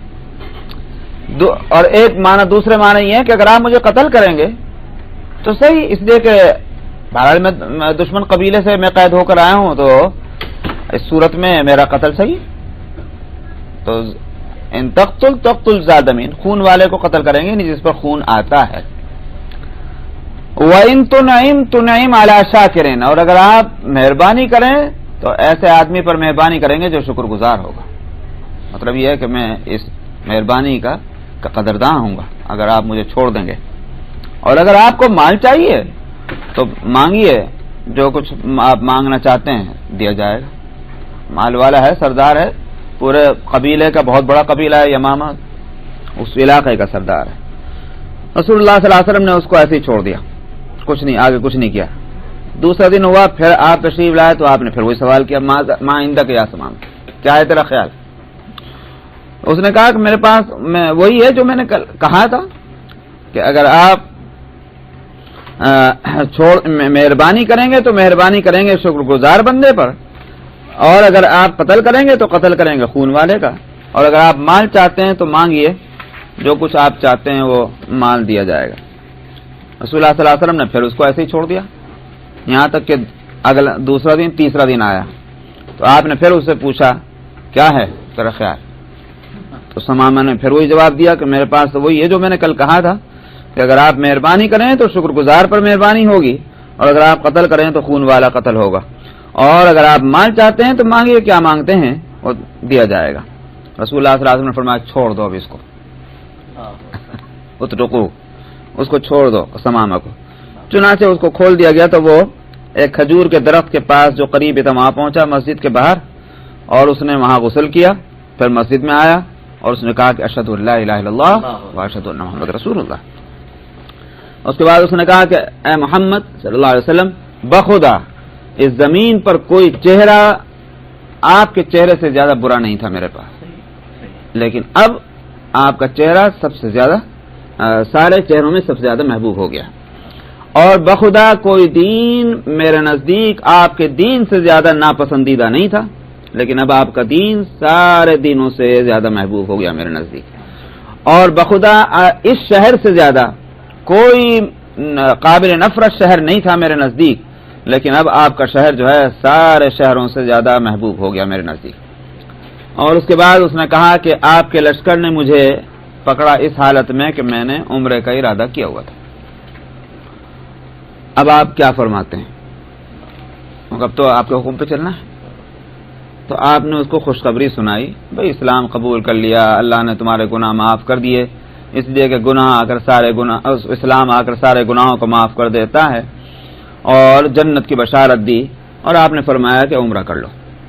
چنانچہ وہ عمرہ کرنے کے لیے مکے میں آئے، تو اب وہ چونکہ سردار تھا تو اطلاع پہلے پہنچ چکی وہاں مکے میں۔ کسی نے کہنے والے نے اس سے کہا اصبوت، اس کا مطلب کیا ہوا؟ بددین ہو گیا، معلوم ہو گیا نا، وہاں پہنچ چکی بات کہ یہ مسلمان ہو گیا۔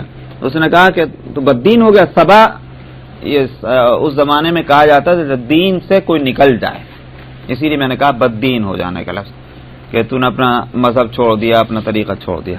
اس نے کہا نہیں، بلکہ میں رسول اللہ صلی اللہ علیہ وسلم کے ساتھ میں ہاتھ میں مسلمان ہوا ہوں۔ تو صابی، جس کو قرآن شریف میں صابی کا لفظ آیا ہے، وہ صابئین سے مراد وہی ہے جو دین، جن کا کوئی دین نہ ہو۔ اور اس نے اس کے بعد کہا کہ نہیں، بخدا تمہارے پاس یمامہ سے ایک گیہوں کا دانہ بھی نہیں آئے گا جب تک کہ رسول اللہ صلی اللہ علیہ وسلم کی اجازت نہیں دے دیں گے۔ اب تم بھگتنا اس کو، کیونکہ سارا غلہ وہیں سے آتا تھا مکے والوں کا، تو کافی یوں کہیے کہ وہاں سے ان کو سہارا تھا، ان کا جب نہیں آئے گا وہاں سے کوئی دانہ۔ تو اس سے معلوم ہوا کہ نبی کریم صلی اللہ علیہ وسلم اس بات پر بھی نظر رکھتے تھے کہ کون کیسا ہے، کس کے ساتھ کیا برتا ہونا ہے، اس میں کیا صلاحیت موجود ہے۔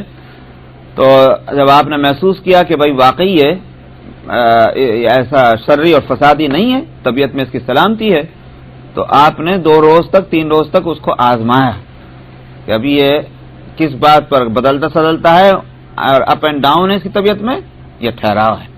دیکھ لیا ٹھہراؤ ہے طبیعت میں، سمجھا کہ بات صلاحیت ہے، تو آپ نے اس کو کھول دیا اور مہربانی فرمائی۔ اس کا نتیجہ سامنے آیا کہ وہ مسلمان ہو گیا، اور پھر اس کا مسلمان ہونا مکے والوں پر بڑا بھاری بنا۔ وعن جبیر ابن مطعم ان النبی صلی اللہ علیہ وسلم قال فی اسارى بدر لو كان المطعم ابن عدی حیا ثم کلمنی فی هؤلاء النتنى لترکتهم۔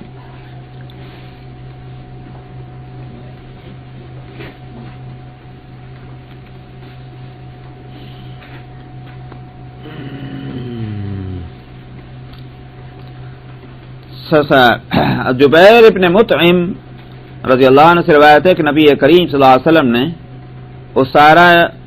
اسارہ اسیر کی جمع ہے، جو بدر کے قیدی تھے مشرکین، ان کے بارے میں آپ نے فرمایا کہ اگر مطعم ابن عدی زندہ ہوتے اور مجھ سے ان گندے لوگوں کے بارے میں بات کرتے تو میں ان کو چھوڑ دیتا۔ کن کو چھوڑ دیتا؟ قیدیوں کو۔ اور مطعم ابن عدی کون ہیں؟ نبی کریم صلی اللہ علیہ وسلم جب طائف تشریف لے گئے تھے مکہ مکرمہ سے، اور وہاں جو آپ کے ساتھ معاملہ کیا تھا لوگوں نے وہ گزر چکا ہے، میں کئی دفعہ بتا چکا ہوں۔ جب آپ وہاں سے واپس تشریف لے جانے لگے اور اب یہ کہ کیا ہو مکے کی طرف چلے، تو آپ کو فکر یہی تھی کہ بھئی مکے کے جو حالات ہیں اس میں مشکل ہوگی، تو آپ بہت فکر مند تھے اس تعلق سے۔ تو مطعم ابن عدی راستے میں ملے، پوچھا کیا قصہ کہ مکے میں کیسے جاؤں، مکے والوں کی حالت تو یہ ہے۔ تو انہوں نے کہا کہ فکر مت کرو، تم چلو، میں تمہارا کفیل ہوں گا، مطلب یہ ہے کہ امین ہوں گا۔ چنانچہ مطعم ابن عدی نے جا کر مکے میں یہ کہا کہ محمد میری کفالت میں ہے، اس بات کو سب سن لیں، تو اس طرح سے رہے۔ تو مطعم ابن عدی نے ایک طرح کا یوں کہیے کہ سہارا دیا۔ ایک طرف تو یہ تھا کہ آپ نے اس بات کے اس لیے فرمایا کہ اس کا احسان میرے اوپر ہے اور بڑا اچھا آدمی تھا، تو میں اگر وہ بات کرتا تو میں ان کو سب کو چھوڑ دیتا ایک آدمی کے کہنے سے۔ دوسری بات یہ بھی ہے کہ جبیر جو ہیں، جبیر ابن مطعم، ان کے بیٹے مطعم ابن عدی کے جو راوی ہیں حدیث کے، یہ اس وقت مشرکین کی طرف سے تھے، تو ان کو بھی تھوڑا سا ایک طرح کی ترغیب دینی تھی کہ ہمارے یہاں جو ہے احسان کی قدر ہوتی ہے، تمہارے والد تو ایسے تھے اور تم آئے ہو دشمنوں کی طرف سے لڑنے کے لیے، تو یہ گویا ایک طرف سے ان کو بھی اشارہ دینا تھا کہ تمہارے والد کا تو ہمارے دل میں ہماری یہ قدر اور احترام ہے کہ اگر سب کو کے بارے میں بات کرتے تھے تو چھوڑ دیتے۔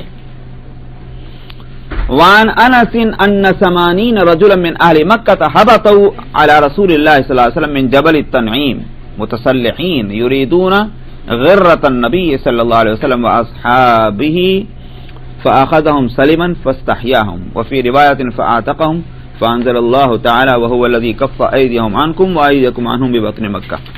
حضرت انس سے روایت ہے 80 آدمی کب کی بات ہے یہ؟ جب آپ حدیبیہ میں تشریف رکھتے تھے اور عمرے کے لیے گئے تھے، روک دیے گئے تھے، تو 80 آدمی چھپ چھپاتے پہاڑوں میں آ گئے مکے کے، اور ان کا ارادہ کیا تھا کہ کسی وقت آپ غافل ہوں اور آپ پر حملہ کر کے آپ کو شہید کر دیا جائے، صحابہ کو مارا جائے، وہ اس فکر میں لگ رہے تھے۔